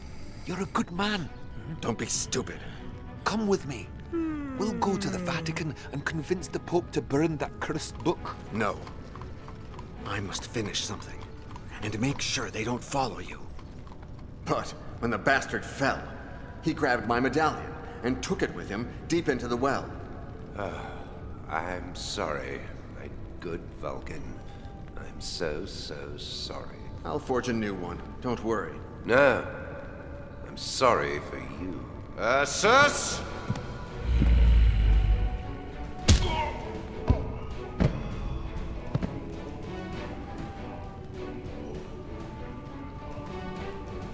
Please forgive my little trick, Vulcan. You betrayed me.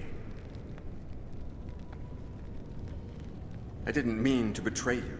I got carried away. I threw him in the well because... Stop, please.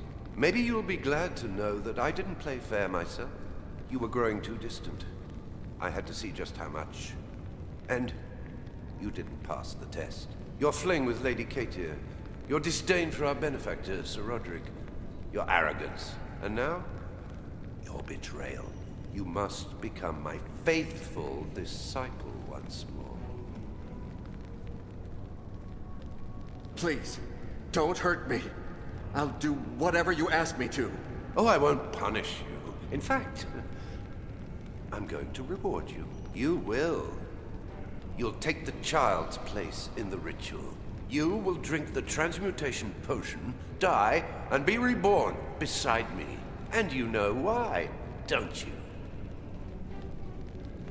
The transmutation will not turn me into your slave. Unless I forget to add mercury to the potion. I'll lose my memories. Worry not. I will be waiting for you. I will embrace you and remind you that you are my faithful son. You will serve me for all eternity. As of tomorrow, once we are transmuted, we will recover the Treaty of the Flesh, and you will translate it in full for me.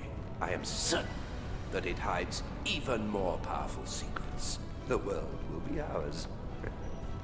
My good Vulcan. What about the boy? We have more urgent business today, but we'll find him. I may even grant you the honor of killing him. We have all the time in the world.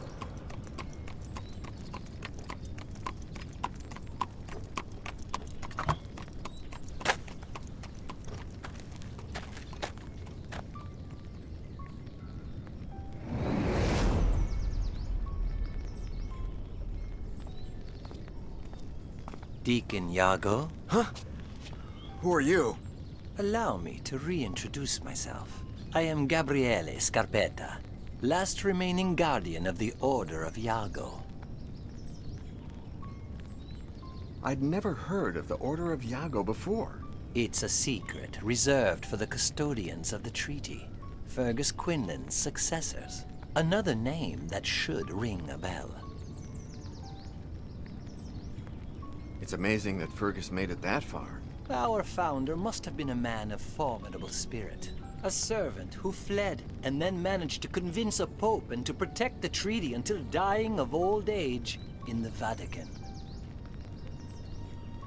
It's amazing that Fergus made it. Sir.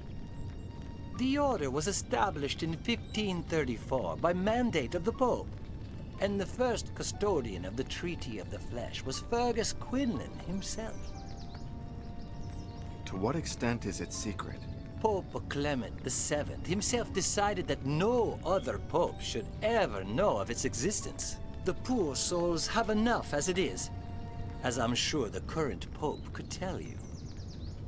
The Order of Iago has a double aim: finding he who gave his name to the Order so as to give him the Treaty of the Flesh, or protecting the book at all costs. I assume it was Fergus who ordered that I receive the treaty. And right you are. Why me? He knew my past. Because you accepted dying for him, I suppose. There are entire religions based on such trifles, or so they say. How was Fergus so sure that the transmutation potion had worked, and that I would survive for centuries to come? Our founder returned to the place where he met you years before and heard a legend. That of the ghost of Deacon Iago, who rose from the church's ashes screaming, "Who am I?" and disappeared into the woods, never to be seen again. And no one searched for me until now? He did, all of his life, to no avail. And little by little, his successors stopped looking for you as well.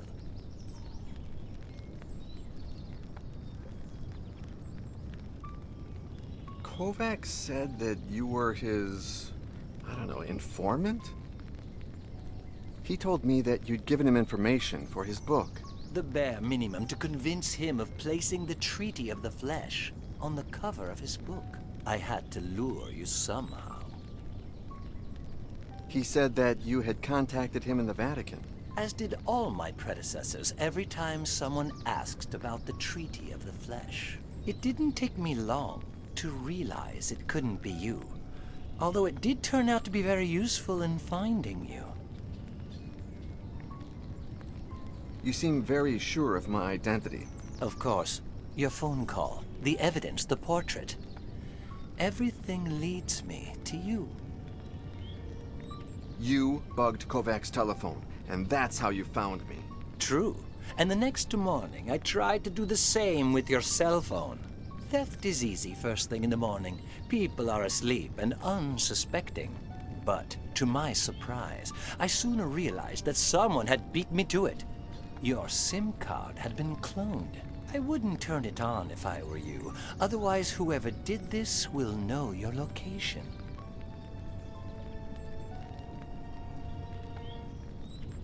Thanks. I guess. Wait a second. You still haven't said where the treaty is. Is it still in the Vatican? No. It was relocated long ago. Where was it in the Vatican? Before the order was established, it was in the Vatican's secret archives, alongside hundreds of forbidden books. But thanks to our founder, it was moved to a secret vault within the actual archives, and protected by means of an entry mechanism that he designed with you in mind. Why did they move it? During the pontificate of Pope Pius VI, the papacy faced several scandals. Embezzlement, theft, schemes within the organization itself. The custodian of the treaty convinced himself that the Vatican was no longer a safe place. Where is it now? In 1786, one of my predecessors hid the book in the catacombs of a city that was transferring the skeletons of its cemeteries to those very same catacombs. There, they recreated the same entry mechanism that the founder had designed for you. That can't be. They took it to Paris? My Paris? And there it still lies. Look for the Triskelion in the tunnels, and you will find the Treaty of the Flesh. Goodbye, Deacon Iago. Wait, won't you be traveling with me? No. I am free of my burden at last. The Order of Iago dies today. You will never see me again. I still have questions I'd like to ask you.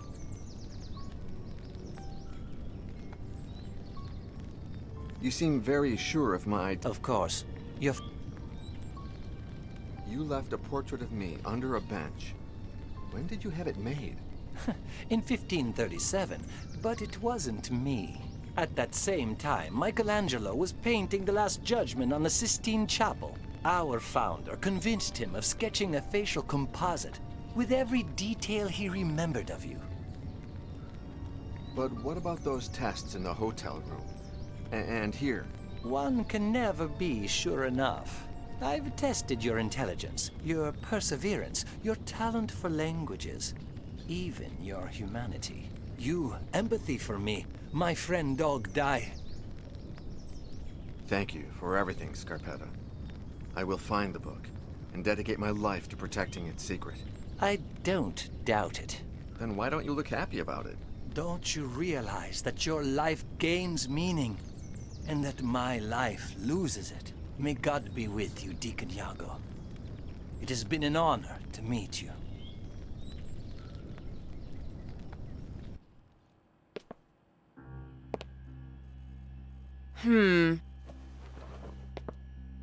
Well...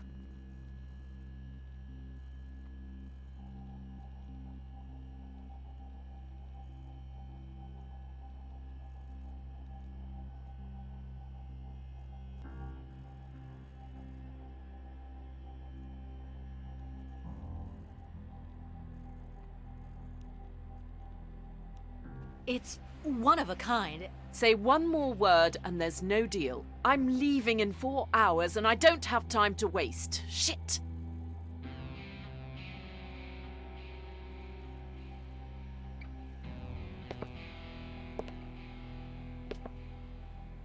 What a piece of shit. Anyway, Mrs. Yesterday... Yes? The pictures didn't lie. Neither did the certificate. It's a magnificent sculpture.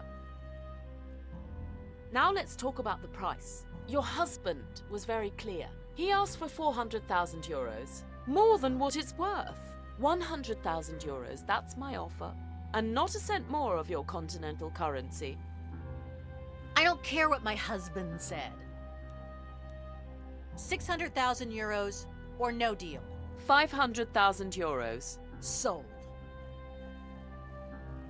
You'll find a check for 500,000 euros in this envelope.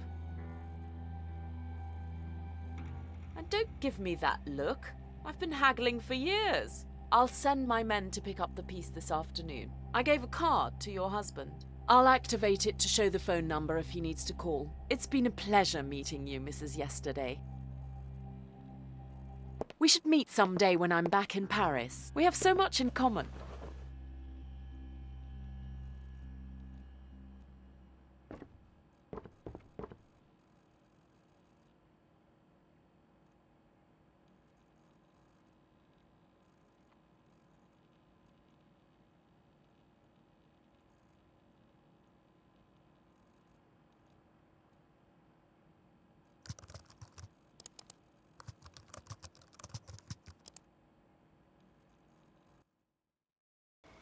Are you sure this is where we're supposed to meet? Sure, Choke. Do you want me to phone her? Hi, Boris. Ha! You see? Happy birthday, Mole! Hi, John. Hey, take a look at this. Maybe you've seen this symbol in the catacombs? I think I have. It's pretty far in one of the sections tourists never see. Cool. Can you take us there? Sure, once we've clarified something. We've brought some climbing gear, like you told Boris. Please tell me it includes headlights. Boris said nothing about headlights. Sure, what for? It's not as if you're going down into subterranean tunnels built centuries ago, right? But don't worry, I brought headlights for all. Your face rings a bell. Pauline introduced us at that party. You were disguised as Einstein, I was disguised as Santa Muerte. Your friend Boris was, well, Boris. Oh, right, yes. Boris said it wouldn't be cheap. 2,000. If the catacombs catch us, you better pay my fine or else you'll face the consequences. If it's too expensive for you, good luck finding someone who knows the tunnels like I do. Plus, who knows climbing and who doesn't give a damn about the law. All right. Let's hurry.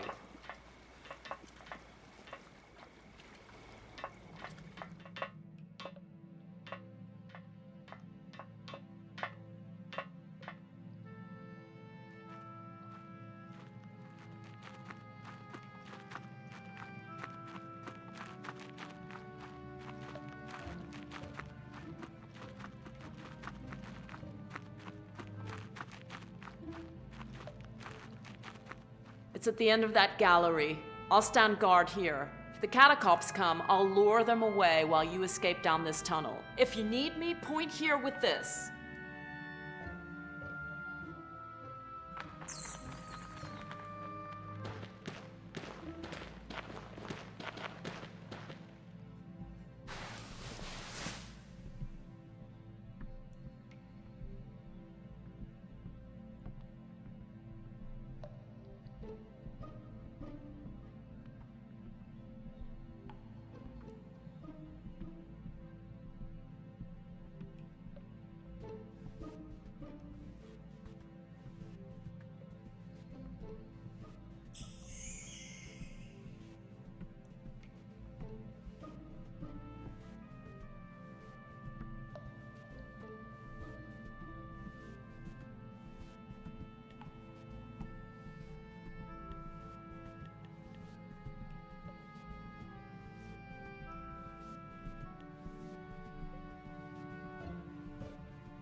Are you sure Pauline didn't tell you where she was going? Again, no. As if she told me anything. I saw her this morning when Baxter came to pay a lot for that Japanese statue.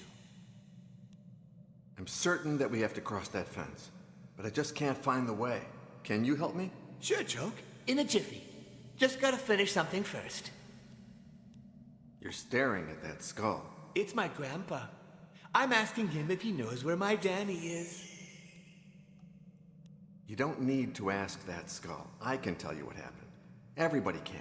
No, you weren't there when it happened. Nor were I. I was late. But Grandpa is in heaven. He can see everything.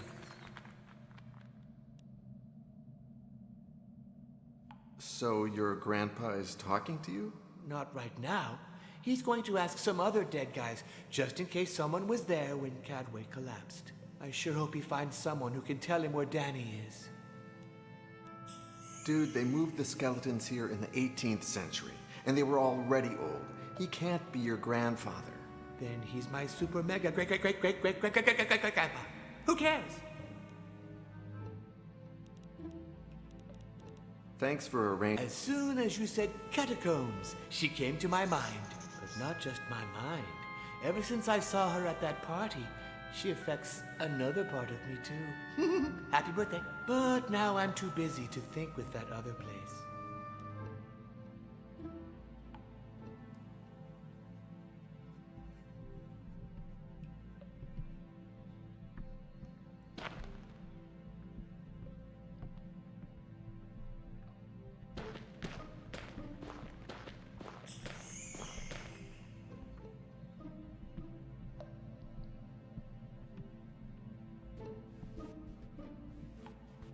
Are you sure it was the right leg that was cut off?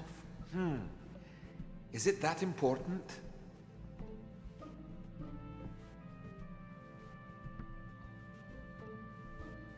Are you sure?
What's the matter? Problems?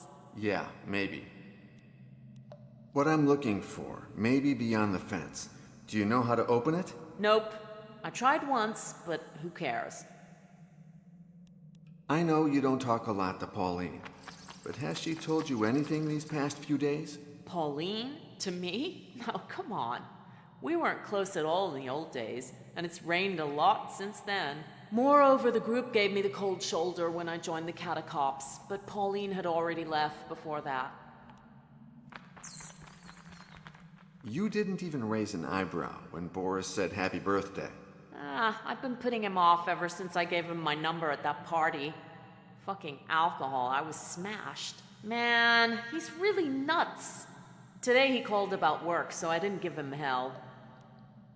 Is climbing really so necessary in order to get through these tunnels? It depends on which ones you want to go into. Some of them don't have any ground, and you have to do your best to climb the wall. I had to exercise a lot to join the catacombs, believe me. Are you sure you haven't seen the medallion symbol in any other place? Not at all, but this is the only place I noticed it. And I know the tunnels like the palm of my hand.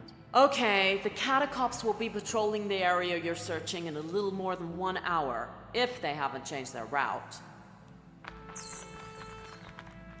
You said that the catacombs... 1 hour, maybe less. That is in case they haven't changed the schedule since I left. Why did you join the catacombs? Money. I know. Bizarre for someone who did the same kind of things that Pauline did as a teen. The rest of the gang found it weird too. Fuck them, big time.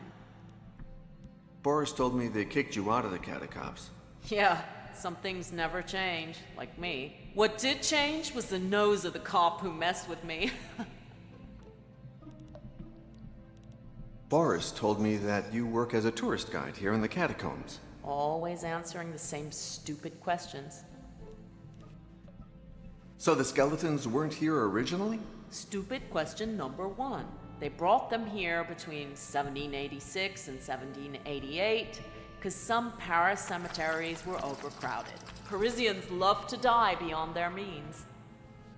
What do the Nazis have to do with these tunnels? Stupid question number 2. But anyway, those bastards built a subterranean bunker among the tunnels, some 6 kilometers away from here. The cool thing is, they didn't know that the resistance was using the very same tunnels to escape. They celebrated black masses here? Stupid question number 3. Congratulations. But yeah, there are some remains in some of the tunnels. You didn't find a Y-shaped symbol among them? No, no way. Which joke do you mean? Hey look, it's my grandpa. Always the same lunatic with the same nonsense. The worst thing, it always works. People laugh their asses off.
These pivots on the ground, I'm trying to raise them up.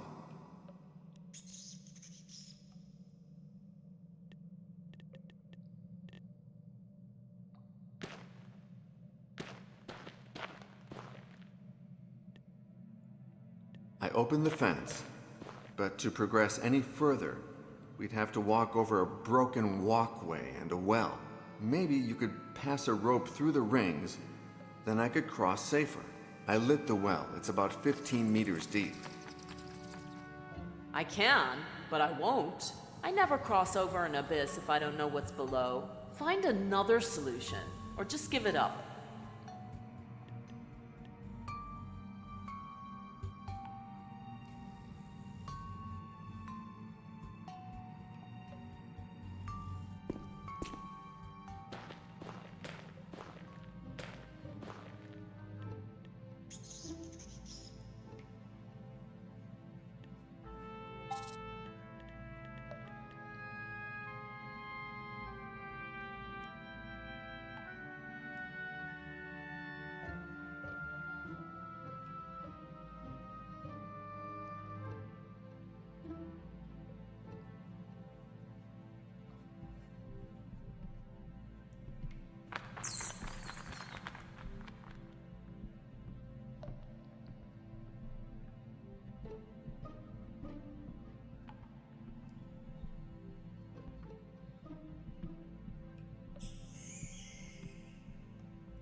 You're staring. It's my Grandpa. You don't need... No. Are you sure, Paul? Again, I saw her. Thanks for... As soon, not but now. Thanks for... As soon, not just but now. These pivots... Are you sure, Paul? Again, I saw...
Are you thirsty, Boris? You know I only drink water to take my pills, Joe.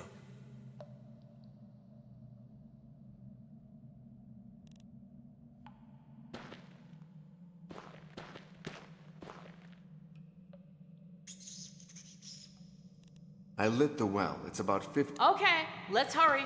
I can, but I won't. I never cross over an abyss if I don't know what's below. Find another solution, or just give it up.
Are you sure, Paul? Again, I saw...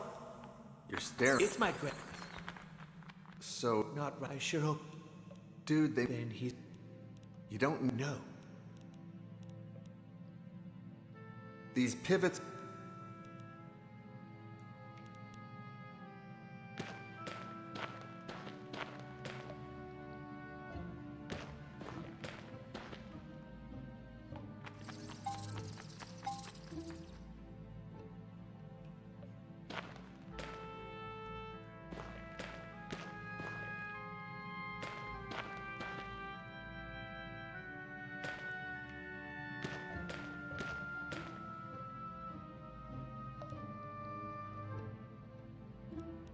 You didn't... Ah, man.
Are you thirsty, Boris? You know I only drink water to take my pills, Joe.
These pivots... You're staring. It's my... Are you getting used to that? Sure. Now I'm afraid it'll go out. But luckily, I have... Can you lend me? No. I don't remember giving you. How typical. You found... I'm keeping... That headlight will not burn. How do you know that? You're so close to the wall that you're just lighting a tiny space. That saves a lot of energy. Come on, Joke. I'm not... Oops. Sorry. You're sure the light won't go out? Yes, I'm sure. Okay, I believe you.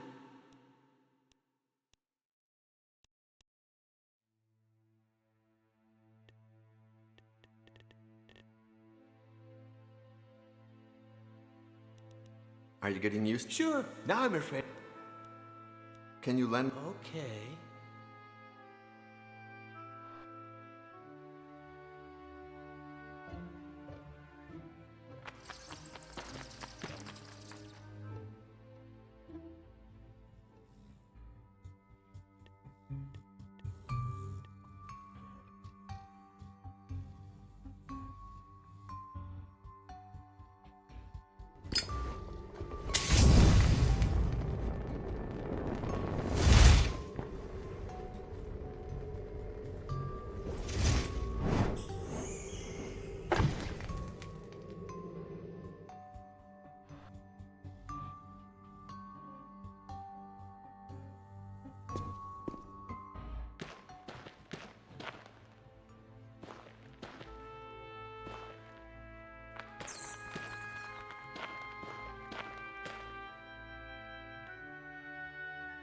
I opened the fence, but maybe you could... I lit the well.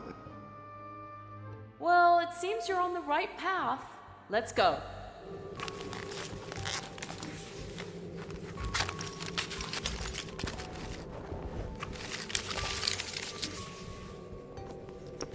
There you go. Hey, don't die, okay?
Come on, the catacombs are about to come. Let's move, Boris. That's what you were looking for? Yes.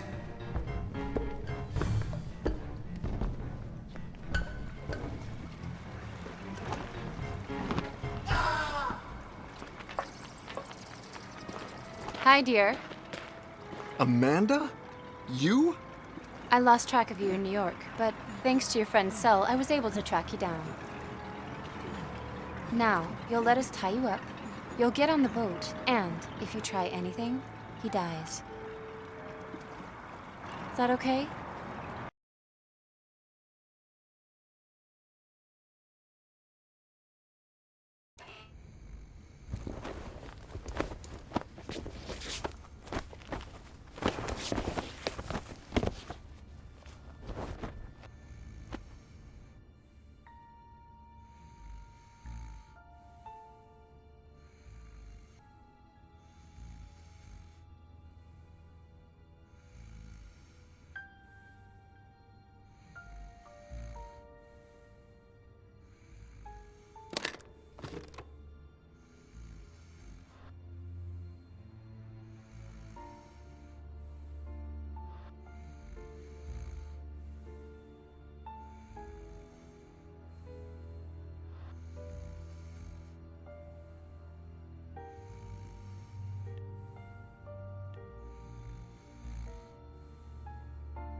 My good Vulcan.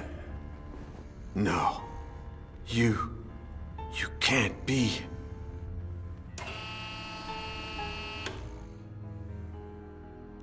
Hines died at St. Fergus 500 years ago. The Inquisition killed him and burned down the church with his body in it. I'm afraid you're mistaken. A coin was enough to transmute two people. You are immortal. After making you drink and stabbing you, Ursus gave me the other half of the potion. Just seconds before the Inquisition barged in. When they set the church on fire, I thought I'd suffocate in my hiding place. I quickly poured mercury in the potion and drank it, but didn't die. I didn't dare leave the church until 2 nights later. I looked for you among the burnt bodies, but how was I going to recognize you? How could I be sure that the potion had worked? It worked. I'm still alive. And so are you. But you know the best part? 500 years later, I still hate you. You used me and turned me into a murderer. And not only did you kill me in the end, you condemned me to a life of perpetual oblivion. Why did you come back, Hines? To torture me? Torture you? With that? Not at all. Quite the opposite. I'm back because I hate myself more than you'll ever hate me. I beg you to claim revenge for everything I did to you. I want you to kill me. I want to die once and for all. For good, and only you can help me, my son. Ursus! I told you nothing would happen.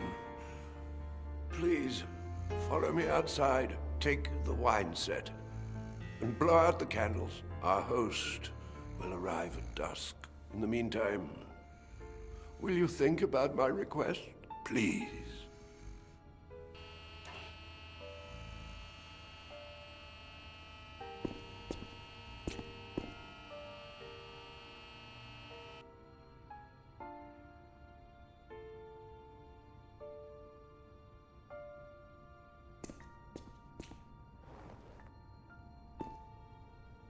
Huh?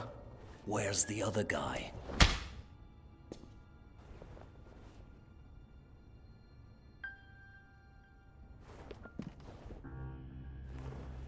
Poor Ronald.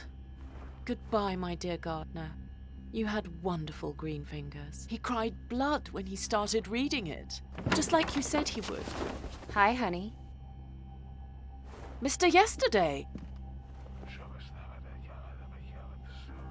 Amanda, go find the madman. He has to be here somewhere. Lenny, you bring up Ginés's alchemy table.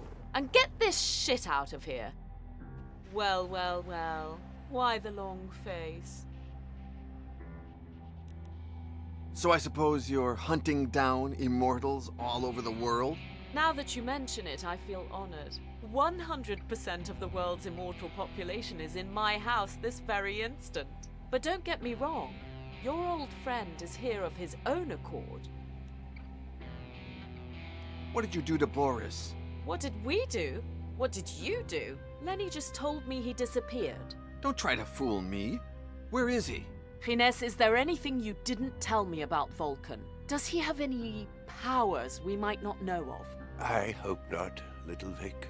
Little Vic? Don't act surprised, Mr. Yesterday. I've known Father Ginés for a long time, ever since I found him in that nursing home.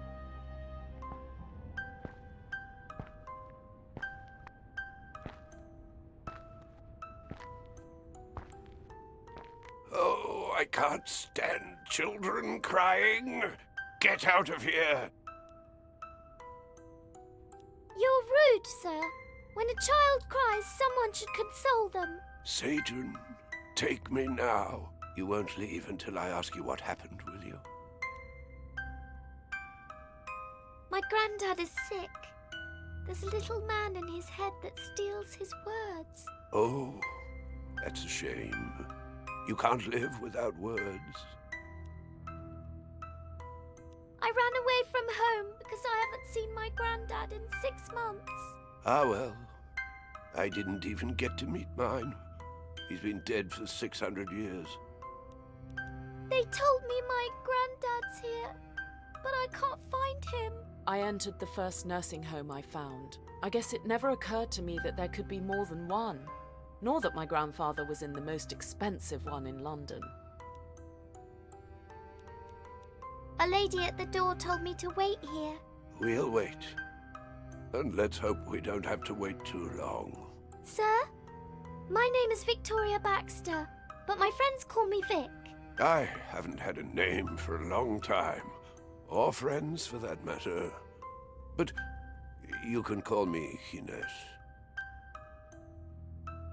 There's something I don't understand. If your granddad died that long ago, you must be really, really old. I mean, my nan was 87, and everyone said she died of old age. Oh, and who says I haven't died? I don't think I understand. Listen here, little girl. If I tell you the truth, will you do me a favor? Of course, Mr. Ginés. I was your grandmother's age the first time I died. But years before, I had taken a very special potion. They told me it gave you the power to come back to life at the same exact age as when you died for the first time. But what if that wasn't true? The only way to find out was to kill myself, but I couldn't do that. You could have looked up that potion in an encyclopedia. There weren't any encyclopedias back then. Although there was a book that mentioned the potion, but I never found it again. Doctors know about these things. Did you ever ask them? I couldn't ask anyone. I'd done bad things. I was a fugitive. And didn't you have any friends who could help you? I had two good friends, Ursus and Vulcan. They were like my children. Ursus died in a fire. As for Vulcan, I lost his track. I spent decades searching for him, because only he could confirm if the powers of the potion were real. I searched for decades in vain, until I died of old age, as old as I am now. Every few weeks I die, and I come back to life. And I can't walk. I can't even wipe my own shit. You're not allowed to say shit. They just opened up my throat so I could talk. I haven't been able to say a single word for 60 years. I'll say shit all I want. And you should do the same. You know a lot about death. Will my granddad live? I don't know, Vic. I do know that if he dies, he won't come back like me. But if I could change places with him, I'd do so gladly. You're a good man, Mr. Gines. Shit. See? It's easy. Shit. Nice. Don't let anyone ever take away your right to say what you want. Words should never be hidden. Shit. I like you, Vic. But I think you should calm down. Now it's my turn. You owe me a favor. Yes, whatever you want. Could you place your hand on mine? What's going to happen to you? No one should die alone. Stay with me for a little while. And don't stop talking. Just pretend that I'm asleep. Don't let them see that I'm... He died right there in front of me, and I stood there for nearly half an hour, holding his hand and begging him to come back. And he did. It was true! Hello, little Vic. You're so lucky! I'm not so sure. I'll die again in a few weeks, but I might not be as lucky as I was today. It might take me a lot longer to come back. They'll certify my death. They'll bury me. I'll die and come back. Die and come back. Die and come back inside my grave until there's no room left in the cemetery. Then they'll empty the graves, burn the remains, and I'll die and come back again, and I'll drag myself until someone finds me and takes me to a public nursing home. But I won't find you there. You'll have died of old age. Luckily, that didn't happen. It took me 40 years. But I found you at last. And together we found your beloved Vulcan, the treaty, and also, surprise, we even found a judgment coin. The time has come. I ask you, for all the hate you feel towards me, please read the treaty in search of the potion that reverts immortality. Please, kill me. So I shall. For Alonzo, for Fergus, for me, for all the lives you destroyed. Not even you deserve this punishment. Thank you. Thank you, Vulcan. Listen, don't waste any more of my time. None of that shit is going to happen. We're going to mix up a new transmutation potion. But I'm the one who's going to do the drinking.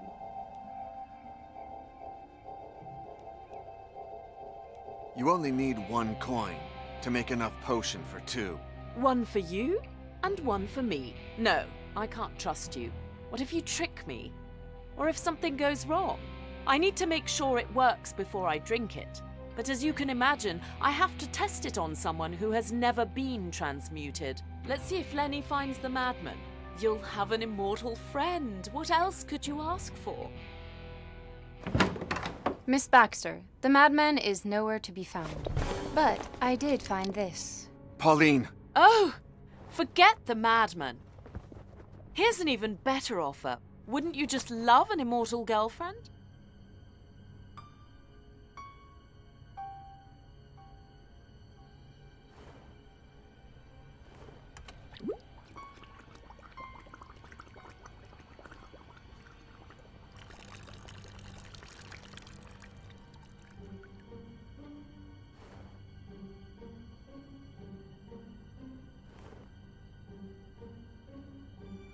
I'll come back, John.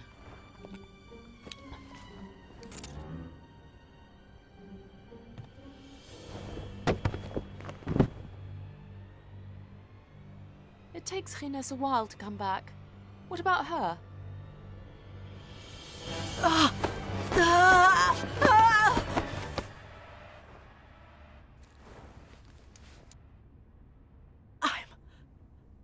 I'm alive! And you don't know how happy that makes me.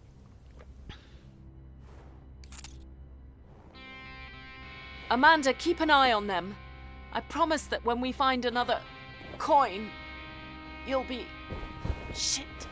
Shit.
hope you're not afraid of the dark.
Many thanks for your gun.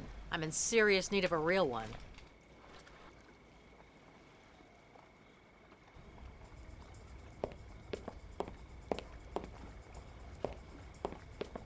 Well played, miss. You have our undying respect. Now, tell us what you want.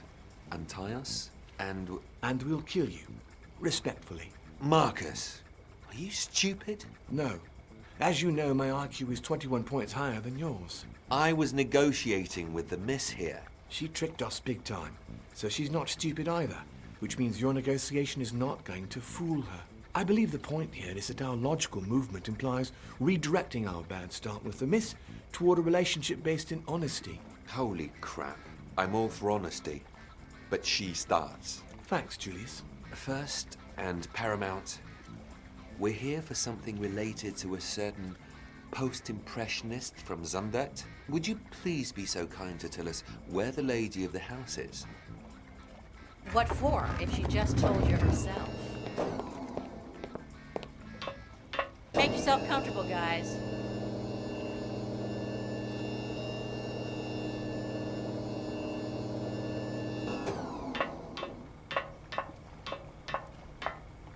You're a mega rat. 100% mega. Come here and give me a fucking hug. Weasel!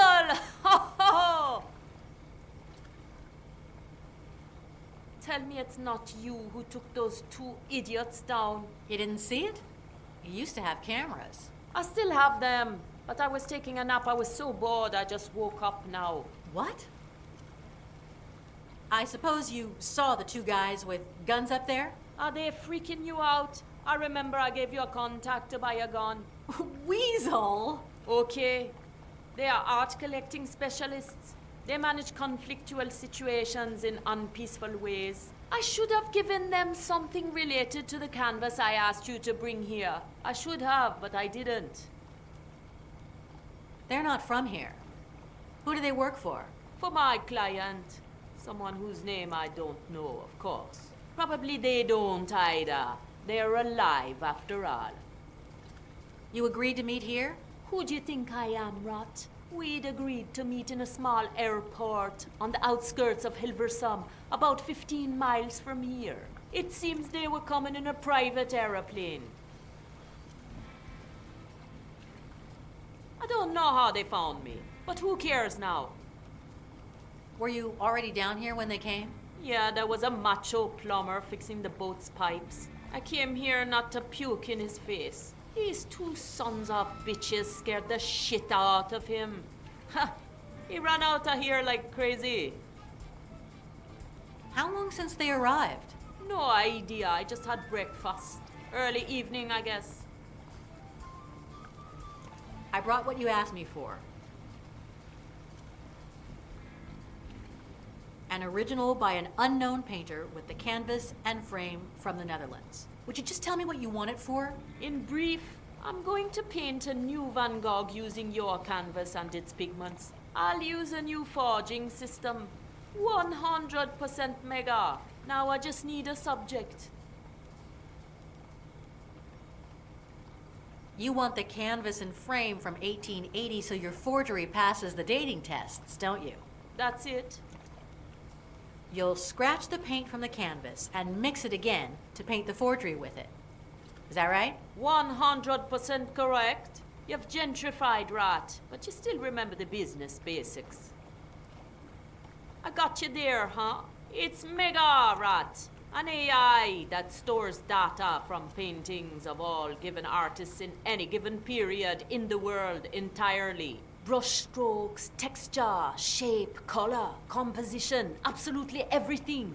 Then you feed it an image and it transforms it in the style of the analyzed painter.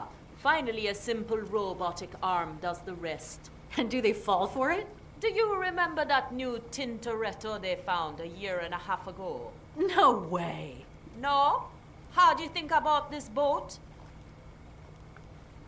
You say you still need a topic? Yeah, something Van Gogh could have painted. I should have looked for something, but who cares? Hey, what if you find it for me? Take a picture with this. I wouldn't be able to. My hand is 100% unsteady because of my hangover.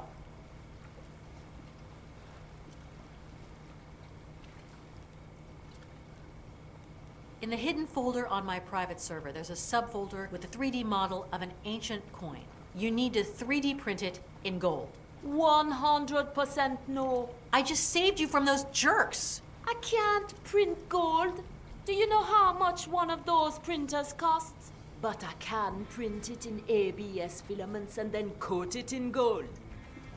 That'll work, I guess. Just bring me some gold, between 6 and 9 grams, depending on the purity.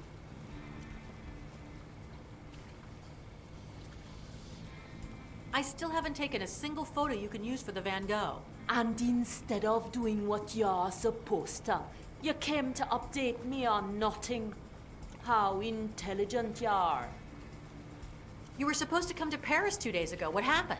A party happened. Oh, yeah. You were just standing here, the party came, and despite your protestations, it just wouldn't leave? You know how it is. Did Lemur come? No, forget her, big time. Hacker reformed. Hacker buried. How long did the party last? 3 days. Not bad. Now your parties are all about tea and cookies? What's got into you? Come on. A party at Weasel's and the house doesn't collapse? Everything is clean. Paris was different. We were broke. Now I hire a cleaning service beforehand, even a plumber. Yeah. Cleaning the pipes the day after your parties was just like, ugh. Did a lot of people come? Yeah, I guess so. You guess? Yeah, do you remember Squirrel? She lives here. She came with a couple of chicks and... Well, we closed ourselves in here with everything we needed and it was mega. So you held your own private party inside your own private party? You haven't changed a bit since Paris, have you? Someone has to keep the essence alive, man. Lem are married. You with a guy. Fuck, there's a chick that became a cop. Mole. Don't pretend you don't remember her. Hey, who cares? The old gang is dead, but I'm not. Okay then. Let's talk about John.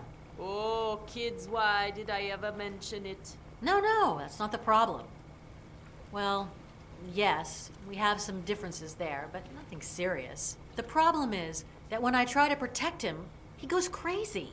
Whenever someone starts getting too close, like a chick with bigger balls than them, they just turn their fucking firewall on. Yeah, like you know so much about men. I could have gotten mad, but I just put up with it. Do you regret it? Truth is that I don't regret reproaching him for his obsessions. But I don't regret always giving in. John has gone through a lot, and... You won't find anybody like John. He's special. I can't believe my friend Weasel is saying this about a guy. Hi, my name is John Yesterday. I'm 500 years old, yada, yada, yada. You really thought I wouldn't notice you had another hidden folder beside the one we share on your server? Oh, yeah. No, Rat. When you've used as much as I've used, you learn to tell reality from imagination. What? But not even when I asked you for the coin. We have too many unfinished issues. When we finish with them, you tell me if 500 years are enough for a man to find a clitoris. Okay then. Let's... Oh, kid. No. The problem is... Whenever someone stops... Yeah, like I could have got... Do you regret... Truth is that I don't regret reproaching him for his obsessions. But in the end, it's always me who gives... You won't find... Hi. You really... Oh, no. What? Not even... We have... When we...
Are you still thinking about killing me if I untie you? Yeah, we're gonna kill you, but very respectfully. Why can't you just bloody well pretend for once in your life?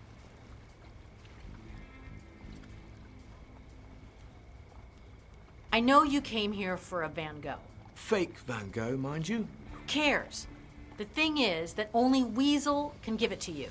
That's the bloody truth. Which means that if I untie you, you'll spare her life. Sure. She'll be in for some torture, though, obviously. Here we go again. Think, Julius. She's 3 days late. She's obviously in need of some serious motivation. Let's help her. So, you have an airplane near the city. What if we do? Yes, miss. I want you to take me to London tonight. Oh, do you? Well, I'm afraid we can't fly if we're tied up here. My brother here's got a valid point. But the real problem is that if you untie us, we'll kill you.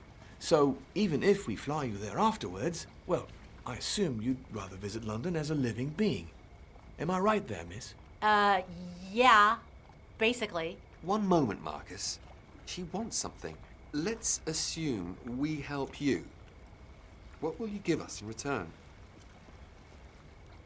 I'll pay you for it. Good hard cash, tax-free. Oh, so she's Mrs. Trump now, is she? If you're in the art collecting business, you obviously know who Victoria Baxter is. We offered her our services, but she wouldn't have them. But she has mine, and I just closed a good deal with her. Let me express my deepest envy, miss. No, wait. Is she lying, Julius? No, she isn't. Just look into her eyes. How many pounds are you willing to pay for the ride, miss?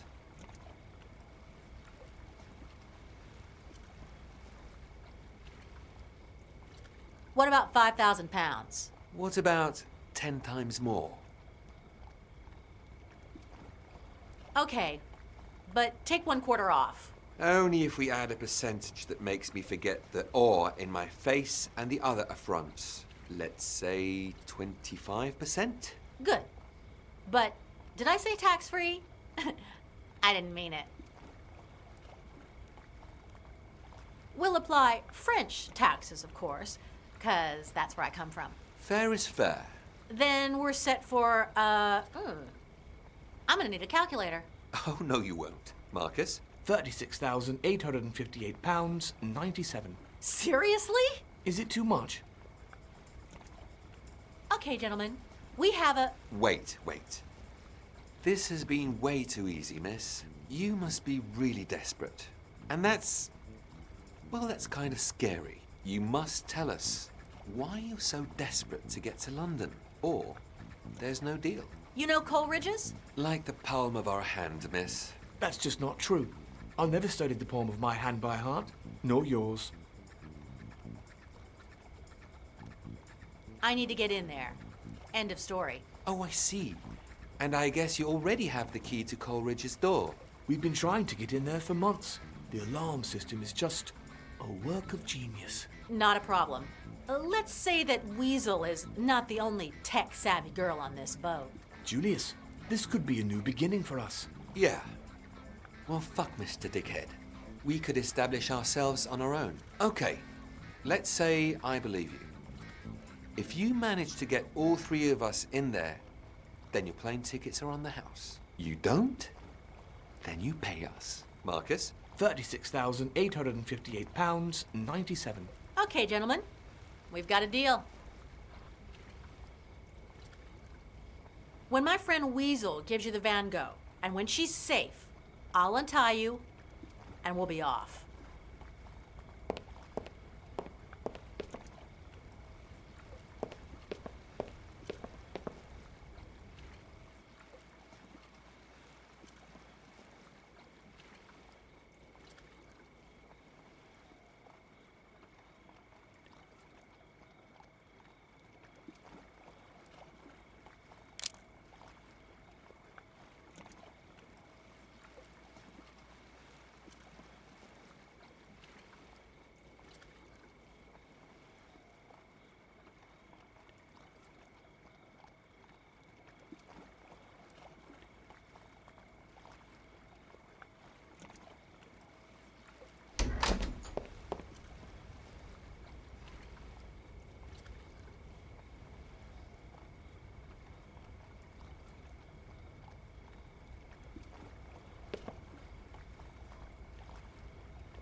Julius, I see that you got some gold teeth. Yeah, but that's none of your business. Actually, they are.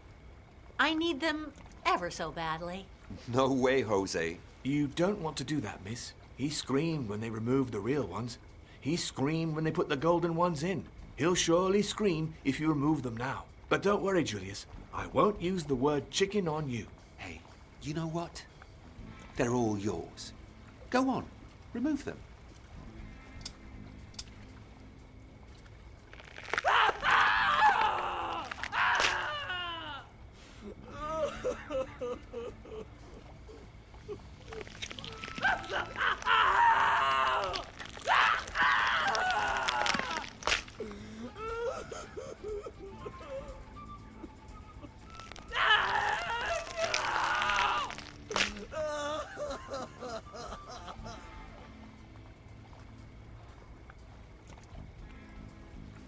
Say, miss, do you think that the word crybaby applies here?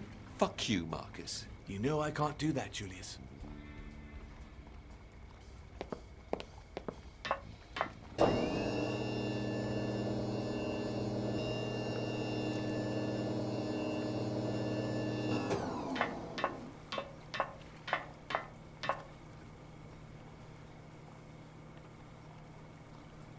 You wanted gold? You got it. Here, you are a resourceful rat.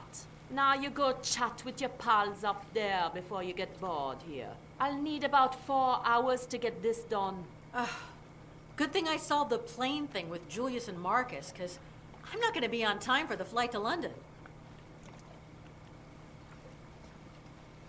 What do you think of the Westertoren as a topic for the new Van Gogh? I think it's perfect. Now you go chat with your pals up there before you... I'll need about 4, more or less the same.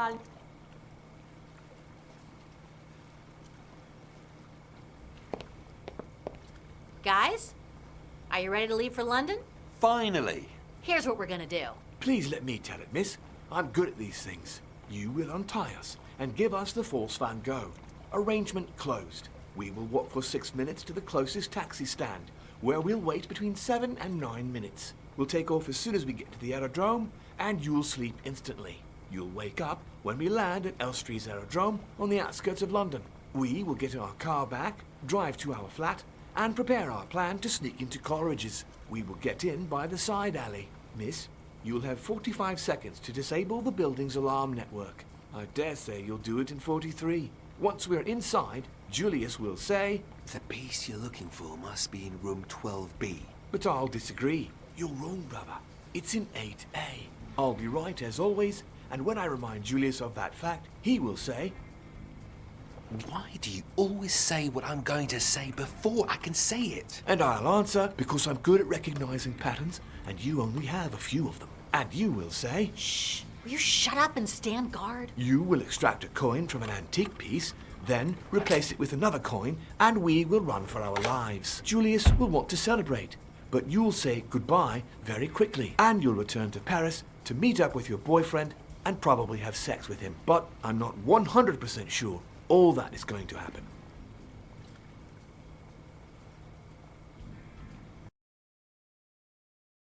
Did they take John? There was nothing I could do. They took him on a boat, and I'm really sorry, Rat. I wish I could tell you where they are. You don't need to. Rue Saint-Lison-des-Allers, 17th. Is that in Saint-Germain-des-Prés? Yes, it's a mansion. Total snob land. If the mansion has a courtyard, it must have a sewer. And if there's a sewer, I can help you sneak in.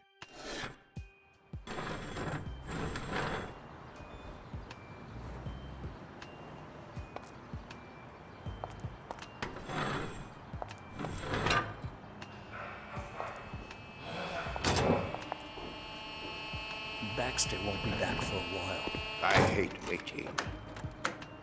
Let's take a walk. We could surely use our 2 hours of daily exercise. Is it safe to leave the guy untied? No, he can't escape. And even if he could, he won't. Not without me. I mean too much to him.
Today, I will die.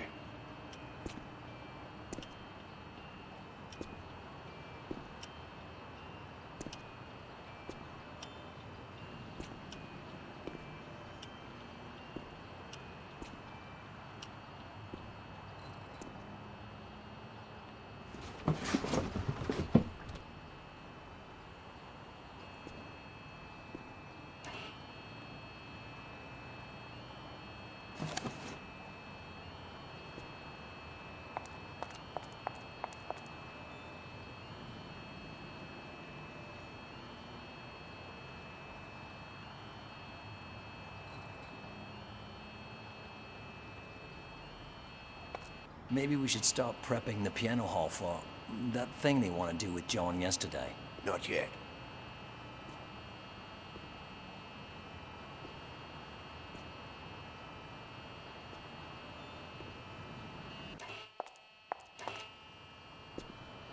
Well, don't move my table yet. You can take it up when Baxter gets back. Ouch! Oh!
Oh, again.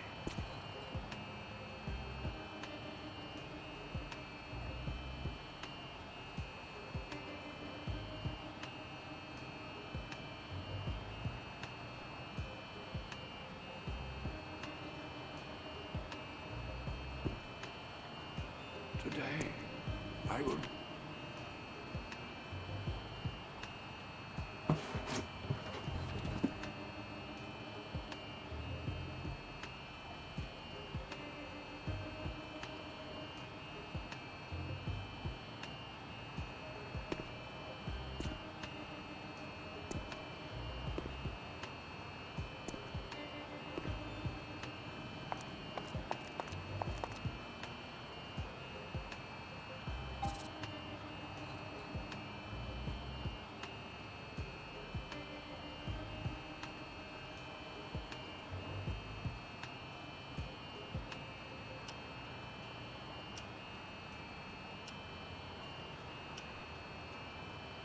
In Spanish, my mother tongue, someone once translated the bards to be or not to be as to live or die.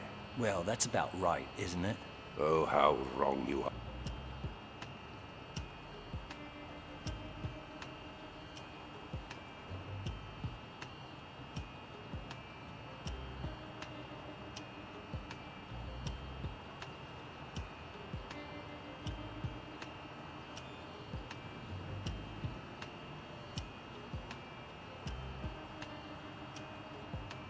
It's about not being, non-existence.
Today, I will die for the last time. It seems amazing, impossible, but last. Ouch! Oh.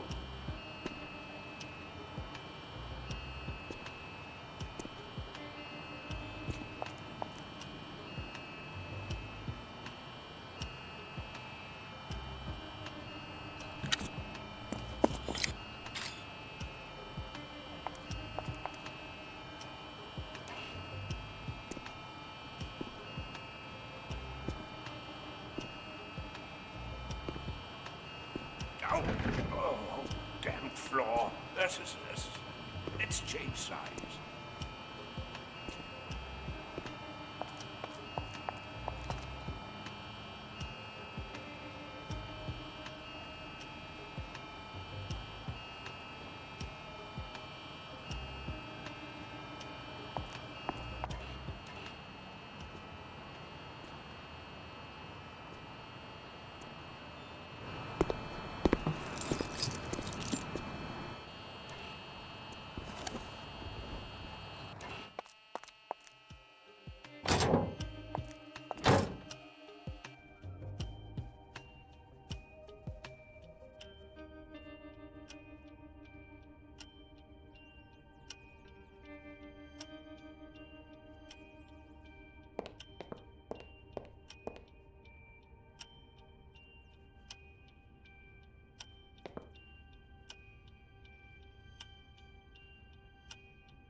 What do you want? Pauline? How did you get here? I'll tell you later. Right now, all you need to know is I found a judgment coin. What? No need to thank me. Well, whatever. It's up to you. I placed cameras and microphones in the Neo. From my tablet, I can see what they're doing in the hall where you spoke to Baxter. Oh, and the most important thing, as soon as I open this door, we're getting out of here. I'm not going anywhere, Pauline. I can't leave the treaty or... No, I've got too many things to settle. But Boris is in danger. Please, take him. Are you crazy? You've got to come with me. You're not going to change my mind, Pauline. I've remembered things about myself that... Look, I don't deserve immortality. I'm the only person to blame for all of this. If I don't fix this, we'll spend eternity running away from someone.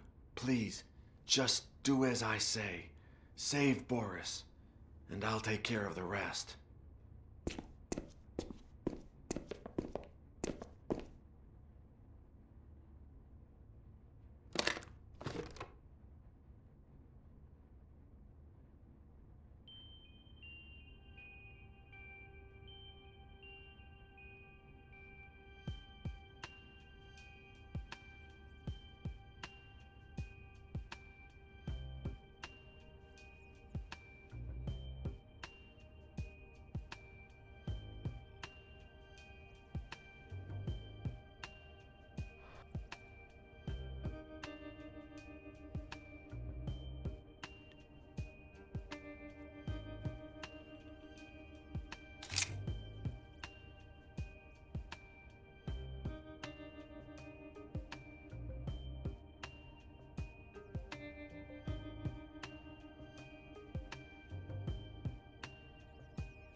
this might come in handy.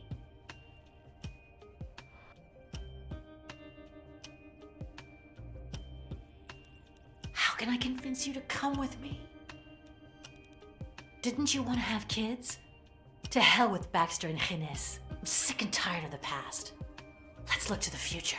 I don't want to bring children into this world. With me, they'd always be in danger. And would they also be transmuted?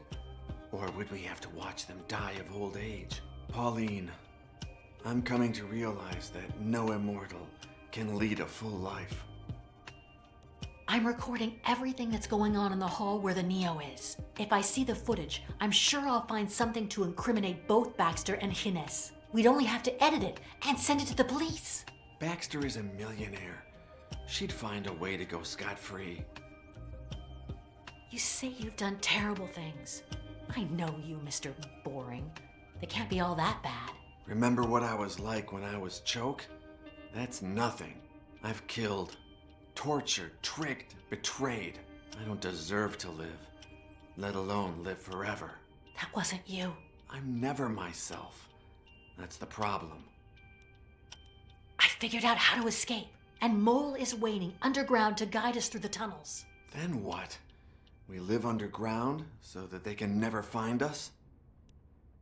Didn't you say I'm the best thing that ever happened to you?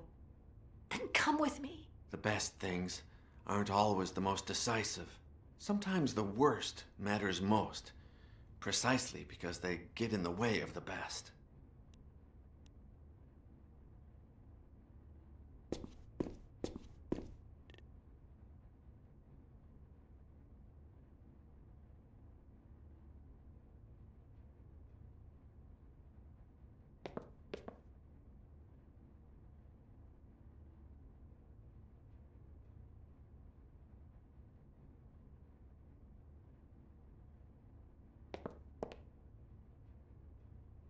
John!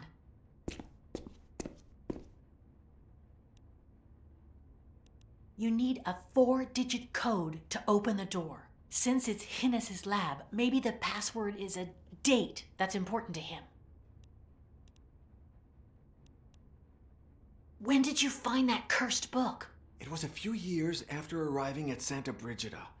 It must have been around 1483. When was the Order of the Flesh founded? 1497, for sure, I think. What year did you see him for the first time? It must have been 1481, give or take.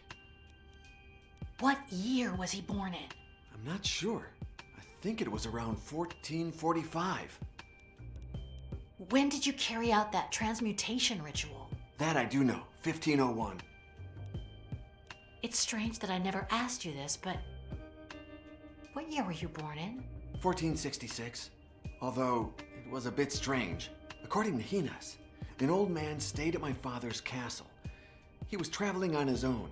The next morning, when they entered his bedchamber, the old man had vanished, and in his place, there was a baby. Me.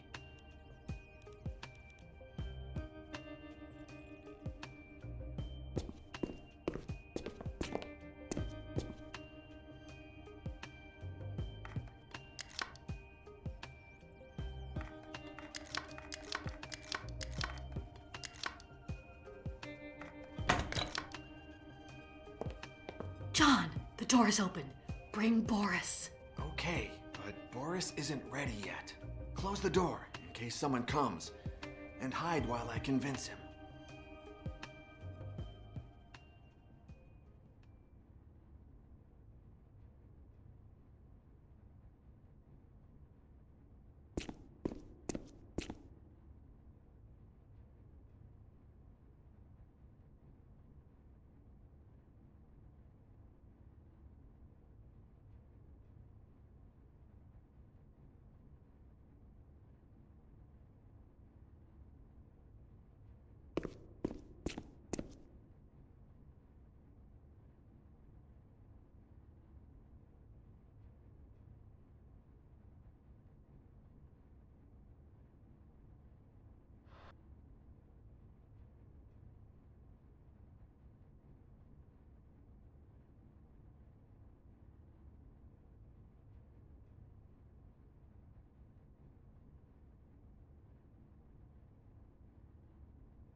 Joke!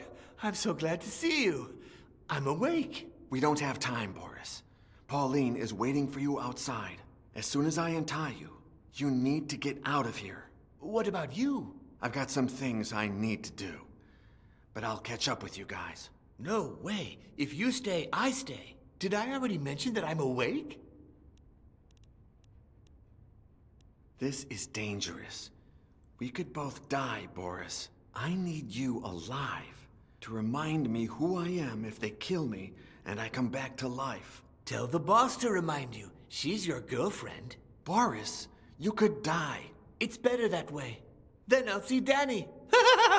It's not like anyone's waiting for me out there.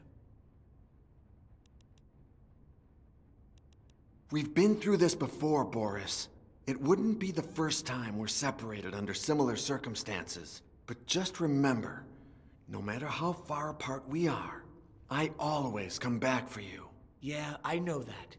But hey, if I can spare you the trouble of coming back to get me... You've got to escape. For Danny. How else are you going to find him? Oh, there's something I didn't tell you. While we were in the catacombs, my super mega grandpa found him. He's there with him, Choke. He always has been. Boris. I've been asleep for a long time, Choke, but now I'm awake. Danny is no longer here. The party's over. Are you okay? Hey, I'm not sad. It's more like a release. Danny is okay. Dead, maybe. But as we all know, dying is not all that tragic. Look, I get that you don't want to go with Pauline, but you should know that Mole is waiting to help you escape. Help me? Who else? She doesn't really get along with Pauline, and I'm not going anywhere. Oh, poor girl. I can't leave her waiting like that. I think she likes you. Maybe she wants to make Danny's with me. So are you going then? Just as soon as you untie me, but only because you asked me to. By the way, this powder is awesome. What a find!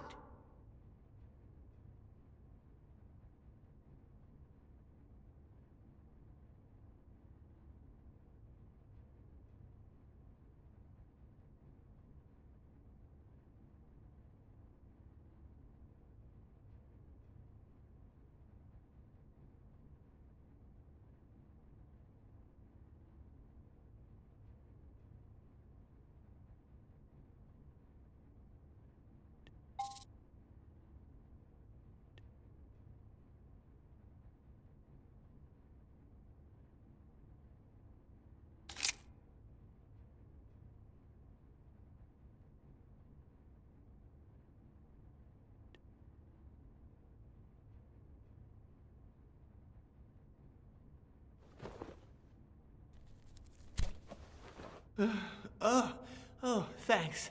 Now I can scratch my itchy nose.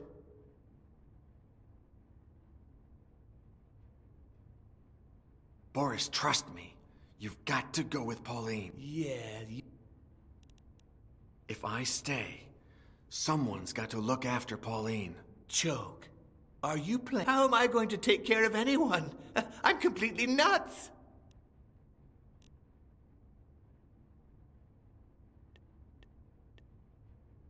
Help me? Who else? She doesn't really get along with Pauline, and I'm not going anywhere. Oh, poor girl. I think so are you. But only... Okay.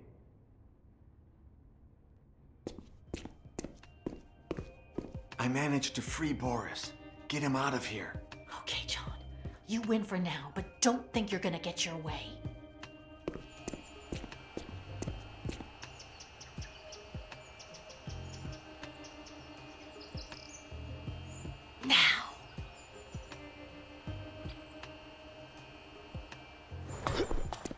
So hang in there, because I'll come back for you.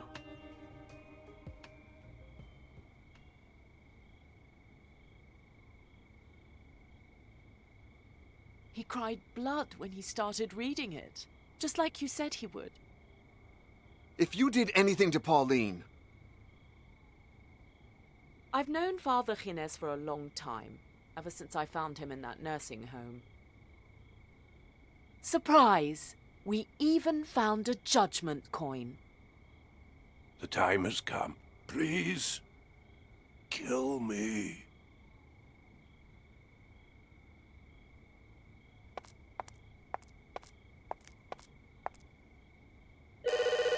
Hello? Who's there? Hi, this is Pauline Pese. Oh, wow. I was wondering if you've seen my beau around here. You know, cute, pointy jaw, looks kind of dazed. Hello? Hello? Are you there? Don't move, Frenchie, or your brains will be all over the intercom.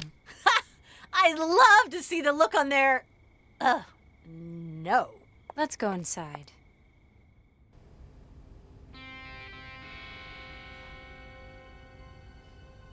You tricked us. Miss Baxter! Ursus?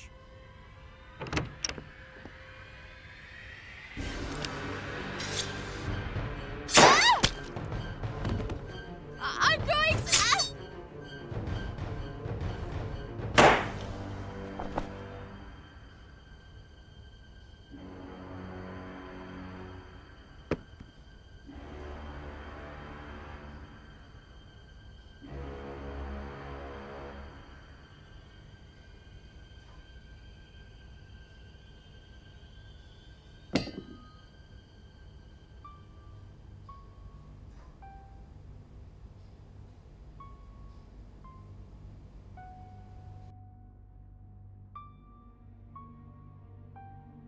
Find anything, my dear Vulcan? It's funny. I granted you immortality, and now I beg you to take it away from me. No. What? No, Vulcan, please. You have to. I don't deserve this. You didn't grant me immortality.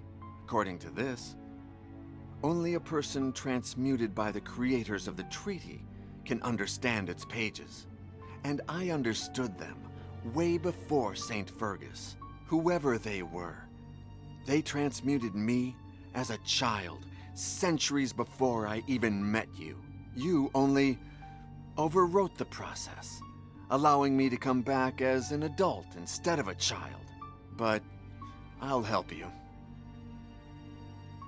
Reverting the process is simple. Everything we need is on your table, including the coin. Thank you. Thank you. You don't know how much I need this. You're not the only one. I'll be drinking too. John. No, Pauline. I told you, I don't deserve this either. I don't deserve losing you. So you were an asshole centuries ago. Get over it and carry on. It's about time. But it's not all about that. Believe me. What if it was immortality itself that corrupted me? What if it happens again? Besides, no matter how much I try to hide it, no matter what kind of ordinary life we intend to lead, someone will always find me and come after me to take advantage somehow. But what about me? What am I supposed to do? I don't know, Pauline. That's your call. I think I won't give up immortality. Not yet, anyway. I've got all the time in the world for that. But if you're intent on dying, it should be of old age. I won't stand by and watch a street thug or a car accident take you away too soon. And since I'm determined to be your bodyguard, I might as well have infinite lives.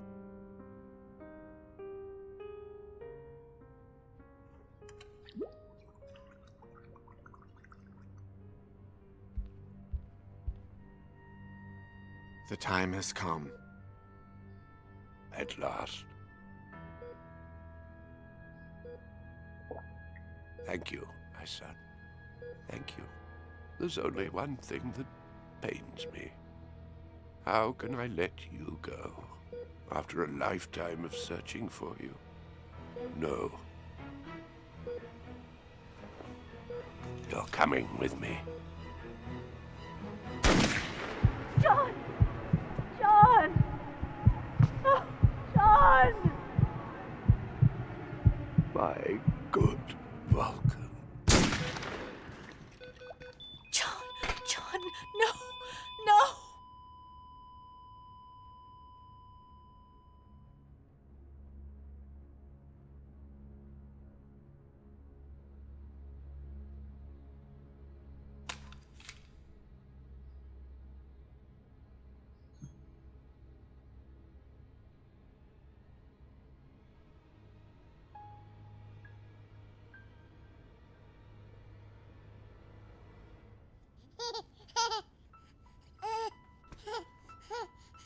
Years before, an old man who claimed to be a messenger of the King of Naples spent a night at your father's estate. The next morning, he had disappeared, leaving behind all of his belongings. His clothes were lying on a bed, covered in blood. And among the clothes and blood, they found a happy and healthy baby. You. Whoever they were, they transmuted me as a child, centuries before I even met you. You only overwrote the process, allowing me to come back as an adult instead of a child. You win, John.